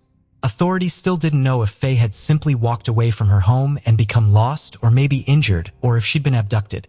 But by now, it was seeming less and less likely that the 6-year-old had gone off of her own accord. Investigators released footage from the local school bus to show everyone what Fay was wearing that afternoon, hoping to generate some more leads. She was wearing polka dot rain boots and a black t-shirt with the word peace on it. During their intensive search, authorities interviewed a number of people, including Selena, her live-in boyfriend Carter, and Fay's father Chad. At this point in time, police said they weren't ruling anyone out, and one of the detectives said there were no clear suspects. But members of Fay's family would soon be cleared after searches of homes. Analysis of phone records and alibis ruled everyone out. On February 12th, police released an image of 2 cars seen leaving the area Fay lived in around the time she was last seen. But the drivers of the cars were quickly located and ruled out as well, and the police were back at square one. There was still no sign of Fay and no clues pointing to where she might be. The morning of Thursday, February 13th, was the scheduled day for the bins to be collected and emptied. Officers quickly needed to do one last search before any evidence in anyone's bin was taken away. While they were searching through the bins at the homes around Piccadilly Square, they found something at number 602, and clearly just in time. They described the evidence as critical but didn't immediately reveal what it was. Whatever they had found, it led them back to the woods. After quickly pulling together and remapping the route and area they needed to focus on, less than half an hour later, the search for Fay Swatlick would come to a devastating end. Byron Snellgrave was looking through the wooded area once more when he found her body in a shallow grave, less than 200 feet from her home. It would later be determined that she had died of asphyxiation just hours after she had been abducted and her body had been moved. A mere matter of minutes after Fay was found, officers were alerted to something else back at Piccadilly Square. A man had been found, bleeding and dead on his back porch. He was not identified, and police initially kept quiet about whether or not there was a link between the two. The man that had been found on his porch would soon be revealed to be 30-year-old Cody Scott Taylor. But who was he, and what link, if any, did he have to Fay? Those who knew Cody said he was a loner who constantly had a negative outlook on life. They claimed that Cody had described himself as someone that lived without hope, was asexual, and an incel. He lived with a roommate who he worked with, and his roommate said that Cody had expressed feelings of depression as well as suicidal thoughts, and he mostly kept to himself. Cody had enrolled at the University of South Carolina at Columbia and studied mathematics, but there is no record of him graduating, and according to some sources, he dropped out in 2009. Aside from a few traffic violations, he had no history with the police. He had moved between jobs a lot, but was working at a wing stop alongside his roommate at the time. As soon as they found Cody's body, police began to piece everything together and connected the dots over the coming hours and days. Although he seemingly had no link to Fay in any way, the evidence the police described as critical was found in the bin that belonged to his home. Investigators believe that Cody took Fay from her yard, but it remains unconfirmed how he abducted her and whether he used any kind of force or lured her away. It is believed that he asphyxiated her in a matter of hours after abducting her and somehow managed to conceal her body in his apartment for 2 days, without investigators finding her when they searched the place twice. On February 12th, while searching the area, police had actually knocked on the door of Cody and his roommate. Cody wasn't home, so officers spoke to his roommate and took a look around. A full laundry bag was in the house, one which his roommate identified as Cody's, and detectives took a DNA sample from it. They also noted that Fay's missing persons poster was lying on a table. After they were done with the search of the property, Cody's roommate's alibi had checked out. The investigators left. When Cody returned from work that day, his roommate recalled him acting in a strange and erratic way. His roommate would also soon realize that since Fay had been missing, the apartment had started to develop a strong and odd smell. He said he initially dismissed the odor as being cheap air freshener that Cody was using to try and conceal the smell of weed, but his roommate did note that Cody never actually used air freshener, and this in itself seems strange. Later that day, just before 6 p.m., police returned to search the pair's apartment again, this time hoping to get an interview with Cody, which they did. When he was asked about his whereabouts, he was unable to give them a strong enough alibi. He said he was sleeping at home, alone. Officers left again, finding nothing out of place. But they would soon realize that same day, a surveillance camera was collecting footage which would become invaluable. The footage showed officers going through the wooded area in their search for Fay. At around 1 a.m. on what was now February 13th, the same camera picked up something else. It captured a light coming from a spot in the same area of woods. Someone police would later confirm was Cody Taylor. 6 hours later, just before 7 a.m., cameras picked up Cody walking through the streets and going to a Walmart on Augusta Road. He wandered around the garden department for about 20 minutes, telling an employee he was working on his garden but didn't know what to buy. According to sources, Cody's roommate was emphatic that Cody had no interest in gardening. He also told investigators that Cody rarely had discretionary money but had just gotten some money from his workplace in the hours before the trip. The employee at Walmart would later tell police Cody grabbed random seeds from a display and appeared to have no plan for his garden. Around 10 minutes later, he paid for several bags of soil and fertilizer, plus a box of Pop-Tarts, and left. Cody then booked a ride through the app Lyft. According to the driver, Cody made him feel very uncomfortable, and when the driver casually asked if he was doing some gardening, he dodged the conversation. While driving, they went past some police and other media who were out looking for Fay. The driver asked him if he knew her, and Cody replied, "I don't know her and never met her before." About 40 minutes later, at 7:47 a.m., The camera that had picked up Cody moving around in the woods in the dark also captured more in the same spot. Police determined that Cody was carrying one of the bags of soil he had just purchased up into the woods where he would bury Fay. He stays for about a minute before heading back down the hill without the bag. When the police searched the bins of Cody's home, they had found a child's polka-dot rain boot and a ladle covered in dirt. Following this huge find, they headed to the woods to conduct another search. CCTV footage showed the moment that KC Public Safety Director Byron Snellgrove discovered Fay's partially buried body next to her other tiny polka-dot boot. A white plastic trash bag was wrapped around her neck. Cody Taylor then stood on his back porch and slit his throat with a knife. As well as the CCTV and the evidence found in Cody's bin, they would soon gather more. When Fay's body was examined, she was found to have Cody's DNA under her fingernails. Her DNA was also found on the ladle along with Cody's, and both sets of DNA were found in the black laundry bag. All endings, evidence and facts point to the exact same conclusion.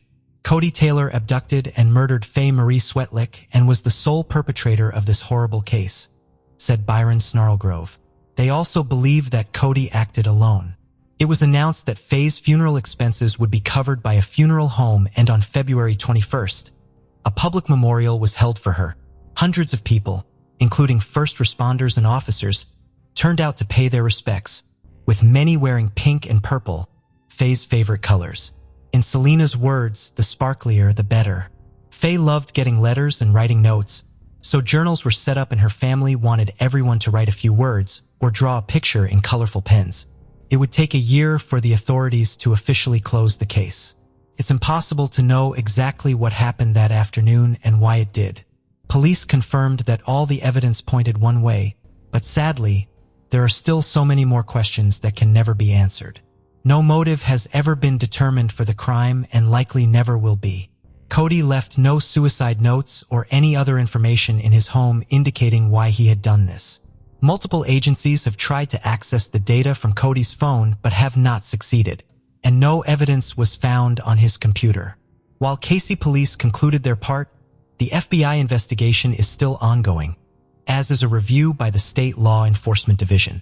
In July 2021, the director of KC Department of Public Safety, Byron Snellgrove, who played such a vital role in Fay's case, announced his retirement after more than 35 years in law enforcement. In a shallow grave on the morning of February 13th, 2020 will never ever leave me. This tragic case has taken a toll on officers who were dedicated to finding her. Nearly 1 year later, they haven't forgotten the disappearance and murder of Fay Swatlick immediately became and always will remain incredibly personal for each of us. Fay's death evidently had a profound impact on the community in which she lived, one that will continue to be felt for a long time to come.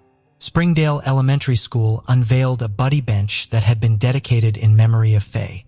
In Selena's eulogy for her daughter, she asked that people continue to honor Fay's memory through love, something she said was the most important magic. She asked that they try and be a little more like Fay, to be more kind, to compliment a stranger, to dance in the rain, to stop and smell the flowers, to just show a little bit more love to everyone you meet. Joey Lynn Offett was born October 11, 1973 and lived in Sykesville, Pennsylvania. She was described as a very trusting, naive, and religious woman and was a mother of 3. On July 12, 2007, at approximately 4 a.m., her neighbors awoke to a loud explosion at Joey's home at the 90 block of Fugate Drive. They discovered that her house was on fire and called 911. After the fire department extinguished the blaze, they found the body of Joey's 6-week-old infant in the bathtub deceased. But Joey was nowhere to be found. Investigators couldn't determine the infant's cause of death, but they were able to determine that the baby had been dead before the fire started. Investigators stated that the fire had been arson, set with an accelerant, and a gas can was found inside the home. Joey's purse and identification were located in the rubble. Thankfully, her 2 other children, aged 2 and 9, were not home at the time of the fire and were with other family members. Raw hamburger meat was found on her kitchen counter with maggots in it, and tests revealed the meat had been out for 7 to 9 days. Police found Joey's car 4 days later in State College, Pennsylvania, parked at the Nittany Gardens apartment complex several hours away from her home in Sykesville, where she had previously lived with Alexis Brolin, the father of her 2 youngest children. There was no sign of her at the scene, and nobody at the apartment complex remembered seeing her recently. The car was backed into the parking space neatly, and her loved one stated she was not a good driver and couldn't have parked it so well. Also, the driver's seat was pushed far back, but Joey was short and petite. 33-year-old Joey suffered from a speech impediment and developmental disabilities. Several years prior to her disappearance, a psychologist had said Joey had the mind of a 14-year-old. Her family says she was a very loving mother and would have never left her children intentionally. However, her family said she did have trouble keeping jobs and relationships. Alexis and her had a very rocky relationship and were not ready to live together. So Joey and the children lived in a home her mother had bought for her while he lived in Clearfield. Alexis told authorities he had been at Joey's house on July 3rd, and they got into an argument because he did not like her giving the baby a bath in a dirty sink. The next day, Alexis called Joey's house several times and didn't get an answer, and messages were never returned. He said Joey had a problem with handling any sort of critique and would shut down for a day or 2 after arguments. He figured she was just giving him the silent treatment when he could not reach her. On July 5th, Alexis returned to Joey's house, and again, she didn't answer the door. That same day, a neighbor thought he saw her walking in the neighborhood with a stroller. The neighbor told authorities that he greeted her, but she ignored him and kept walking, and this was the last sighting of Joey. Over the next few days, Alexis says he went to her home again and noticed her car was missing. Her mother also continued to try to get in touch with her during this time. On July 11th, Alexis and the nurse from the state home health, who had been trying to reach Joey to examine her son Lex, met at Joey's house and noticed the baby's car seat and diaper bag were still in the same place inside the house. Alexis left another note that read, "He will call the police if he does not hear from her soon." On July 12th, the day of the fire, Alexis reported her missing. Neighbors told police that Joey's car was in the driveway at 3 a.m. 1 hour before the fire occurred. The only lead authorities had was prior to her disappearance. Joey had been frequently meeting with people she met on the internet. In 2006, Joey's mother had discovered her daughter was talking to a man online who wanted her to pose as a model and film some pornography. Sherry feared Joey might be endangering her children's safety and went to discuss the matter with her daughter. They got into an argument and the police were eventually called, leading to Joey being let out of the home in handcuffs. At this point, Joey was court-ordered to undergo counseling before she could get custody of her children again. After Joey went missing, police found posts on an internet group for single mothers that she had made dating back to 2005. In the post, she said Alexis was a former drug addict and felon and that she had filed a protection order against him. However, police were unable to determine if her online activity was related to her disappearance. Authorities believe she met with foul play and is most likely deceased, but they have had no substantial leads. In 2016, she was declared legally dead at her mother's request. Her children and family still seek answers to her disappearance, and as of today, this case remains unsolved. Tissa Gant was born July 6, 1970 and graduated from Titusville High School and then from Brevard Community College. At the age of 36, she would go missing on January 2, 2007. Strangely, a few days before her disappearance, Tissa filed sexual assault charges against a man named Edwin Morris after he reportedly sexually assaulted her near South D. Leon Avenue. Tissa was very nervous about filing charges because she was afraid that Morris would retaliate against her for telling the police what happened. Despite these circumstances, police initially believed that Tissa left of her own accord. Her family, on the other hand, has never believed this, and they did not believe she would voluntarily be out of touch with them. As the investigation continued, police eventually began to think that foul play was involved. In 2008, police conducted a search of Morris's property but found nothing. Her purse, which contained her belongings, would eventually be found in 2010. It was in a ditch on W.C. Stafford Street and had weeds growing through it. It was likely there from the very moment Tissa vanished and was only a half-mile from Morris's home. A subsequent search of the surrounding area turned up no other evidence. Over the years, tips would come in and there would be at least 4 different searches and digs of different areas.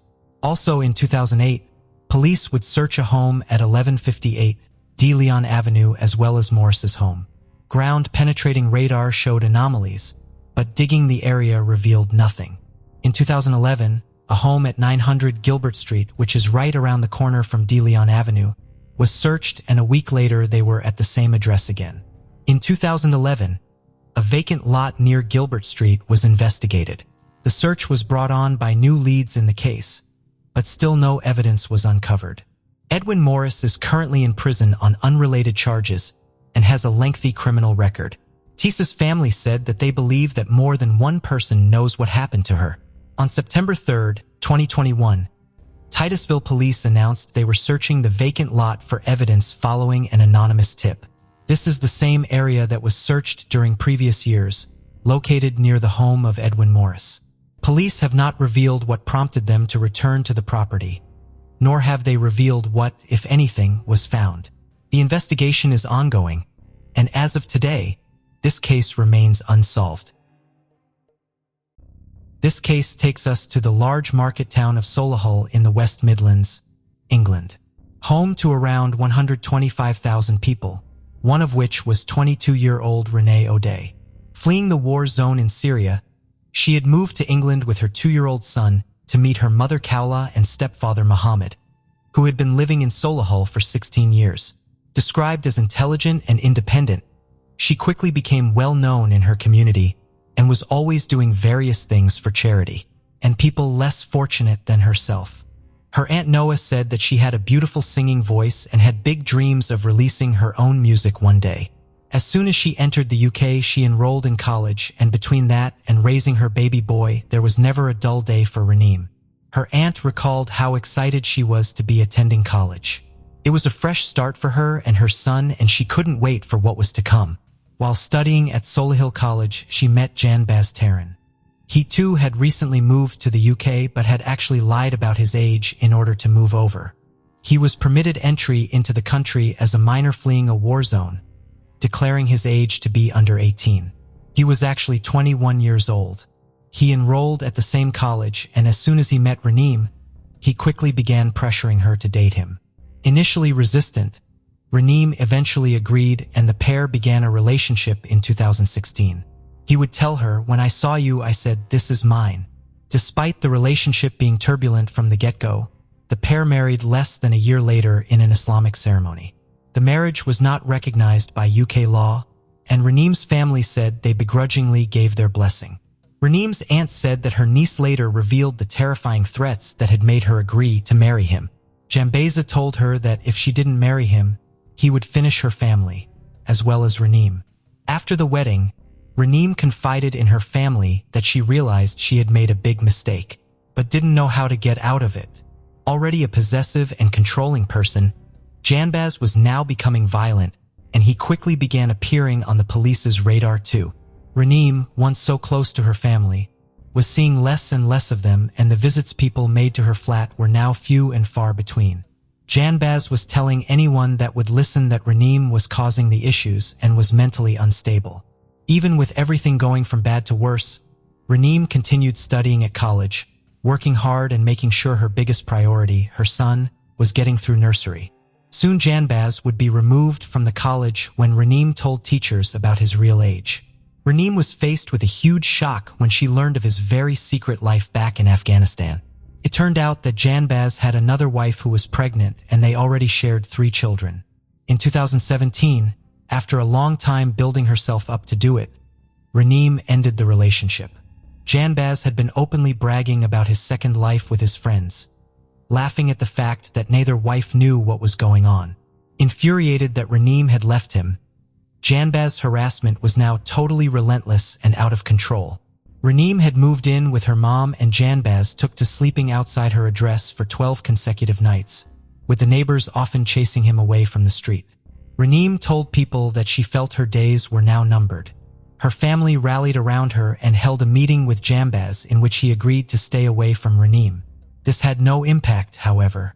Although the police were frequently called to intervene and Renee would tell them that she felt like she was in danger, she often declined to take it any further than that. A year would pass and things would only get more dangerous for Renee. In early August 2018, with the help of her mother, Renee obtained a non-molestation order against him after Jambaz broke into Clea's home and smashed Renee's phone up.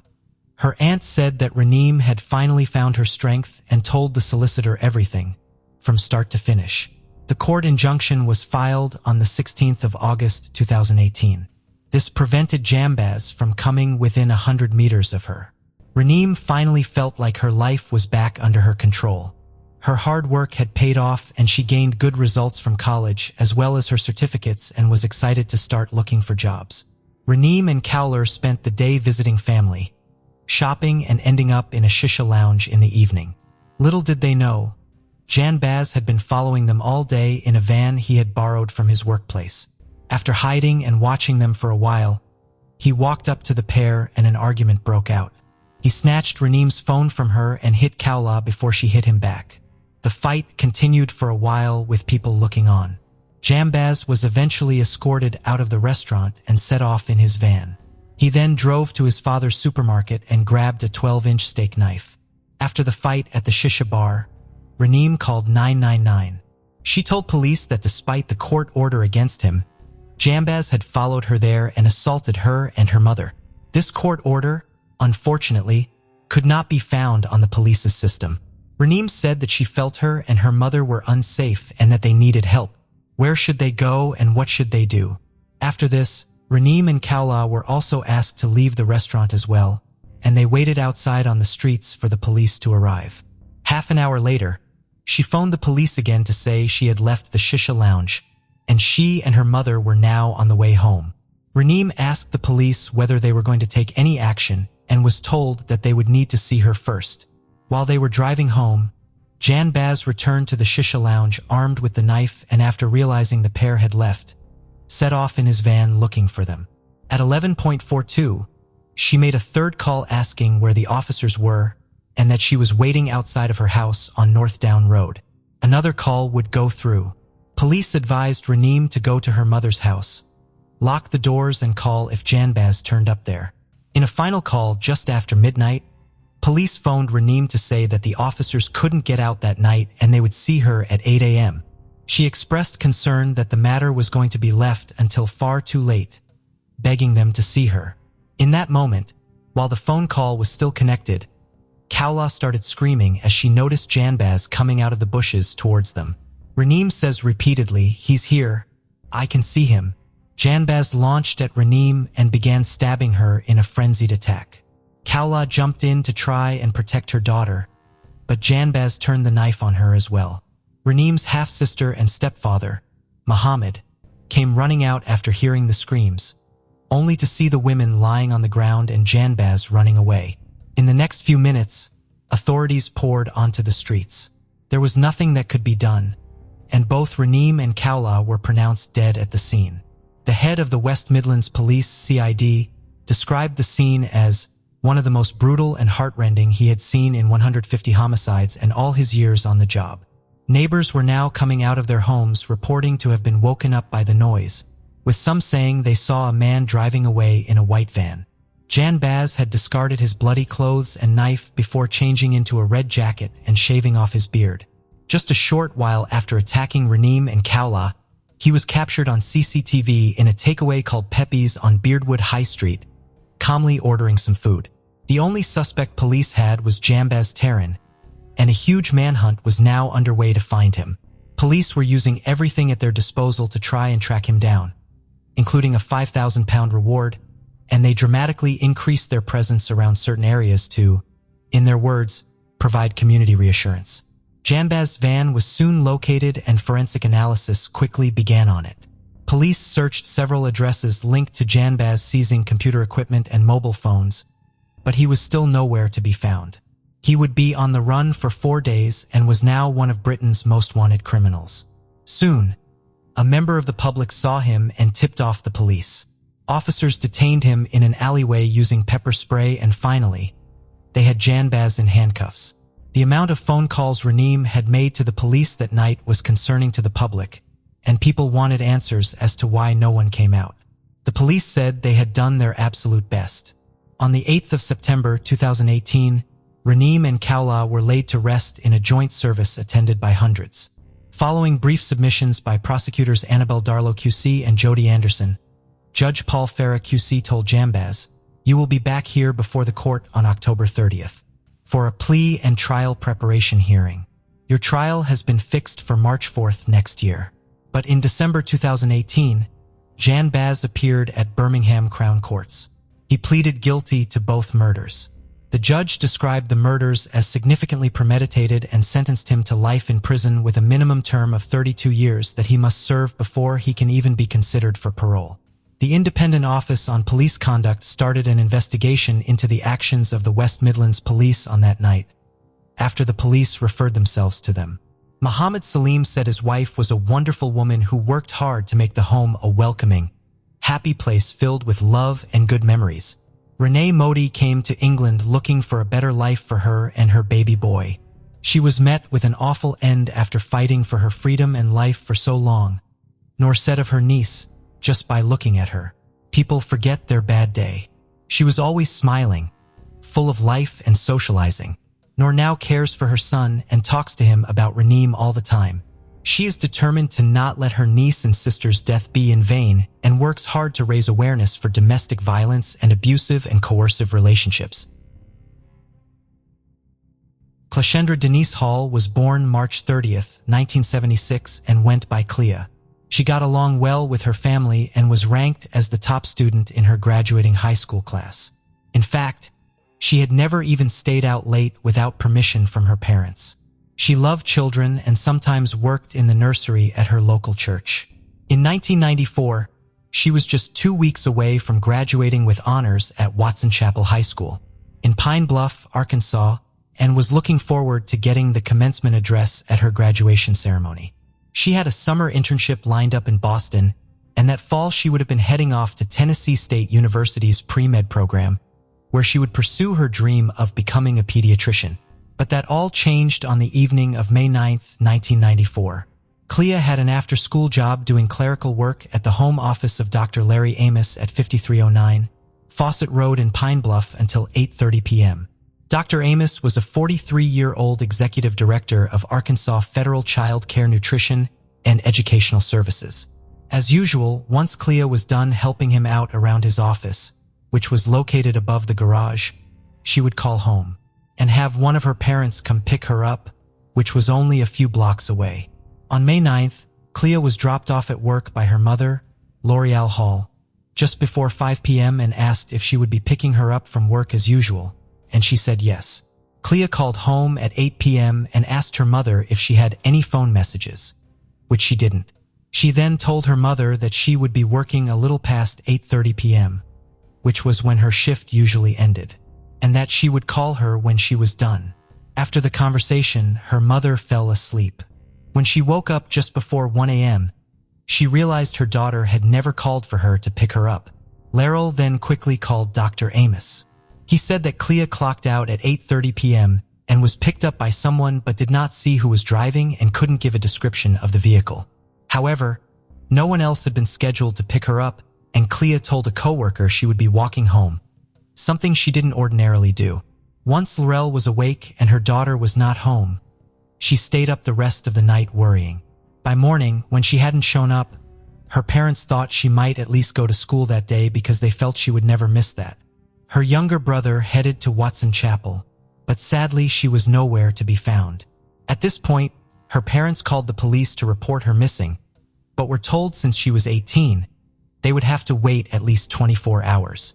Her parents spent the rest of the day exhausting their resources looking for her, and by 5 p.m., they had waited long enough and drove to the Pine Bluff police station and reported her missing. Clea did not have her purse, identification, extra clothes, or any money on her when she vanished. Clea's family hung up flyers around town and contacted the news, while police eventually searched the area, including Dr. Amos's office, but found no clues that could point to her whereabouts. Police also searched her boyfriend's car and home, but found no clues. He took a polygraph test and the results were inconclusive. Dr. Amos was questioned, but refused to take the polygraph test. Dr. Amos described Clea as a very sharp, very efficient person that he, his wife, and 3-year-old son had grown fond of. Some people say that he had an infatuation with Clea. After Clea was reported missing, a lot of suspicion began to surround Dr. Amos. Not only was he the last person to see Clea alive, he left town for 2 days on an alleged business trip to Dallas and was not formally questioned by police until May 13th. Reports say that he was uncooperative with police, hired a lawyer, and refused to speak to her family after a week. He also remodeled his home multiple times after she disappeared. Amos initially claimed that he never actually saw Clea leave and only heard the garage door closing, followed by the sound of her climbing into a vehicle. But Amos then changed his story and claimed he saw Clea looking out the window for her ride before exiting the house once the vehicle arrived. A few weeks before her disappearance, a male friend of Clea's had dropped her off for work, but was met with a hostile reaction from Amos. He said, "You know, I don't allow courting on my property." Clea then told him that he was not her boyfriend. Clea's father, along with many others, would also allegedly witness him tearing down some of her missing persons flyers. 18 years later, in 2012, the Find Our Missing TV show profiled Clea's story, which prompted a fresh investigation into the case. 2 witnesses came forward who claimed they did renovations on Amos' home shortly after Clea went missing. One of them recalled seeing traces of blood on some insulation, while the other remembered smelling a terrible odor while filling a hole in the backyard with cement. Police executed a search warrant to search Amos' home and recovered 4 pieces of evidence. A crime scene technician packaged up the evidence and took it to the local police department. The evidence was forgotten about for over a month, but was eventually sent off to the state crime lab for forensic testing. However, all of it came back negative for blood. It's been almost 28 years since Clea disappeared and her dreams were snuffed out. And as of today, this case remains unsolved. Thank you for joining us on this journey into the depths of unsolved mysteries. Cold cases not only challenge our understanding of the past, but also ignite our curiosity and determination for answers. Remember to subscribe to stay updated on our latest investigations. And if you have any information regarding the cases we've covered, don't hesitate to reach out. Together, we can shed light on the shadows of the past and bring closure to those who seek it. Until next time, stay vigilant, stay curious, and never stop seeking the truth.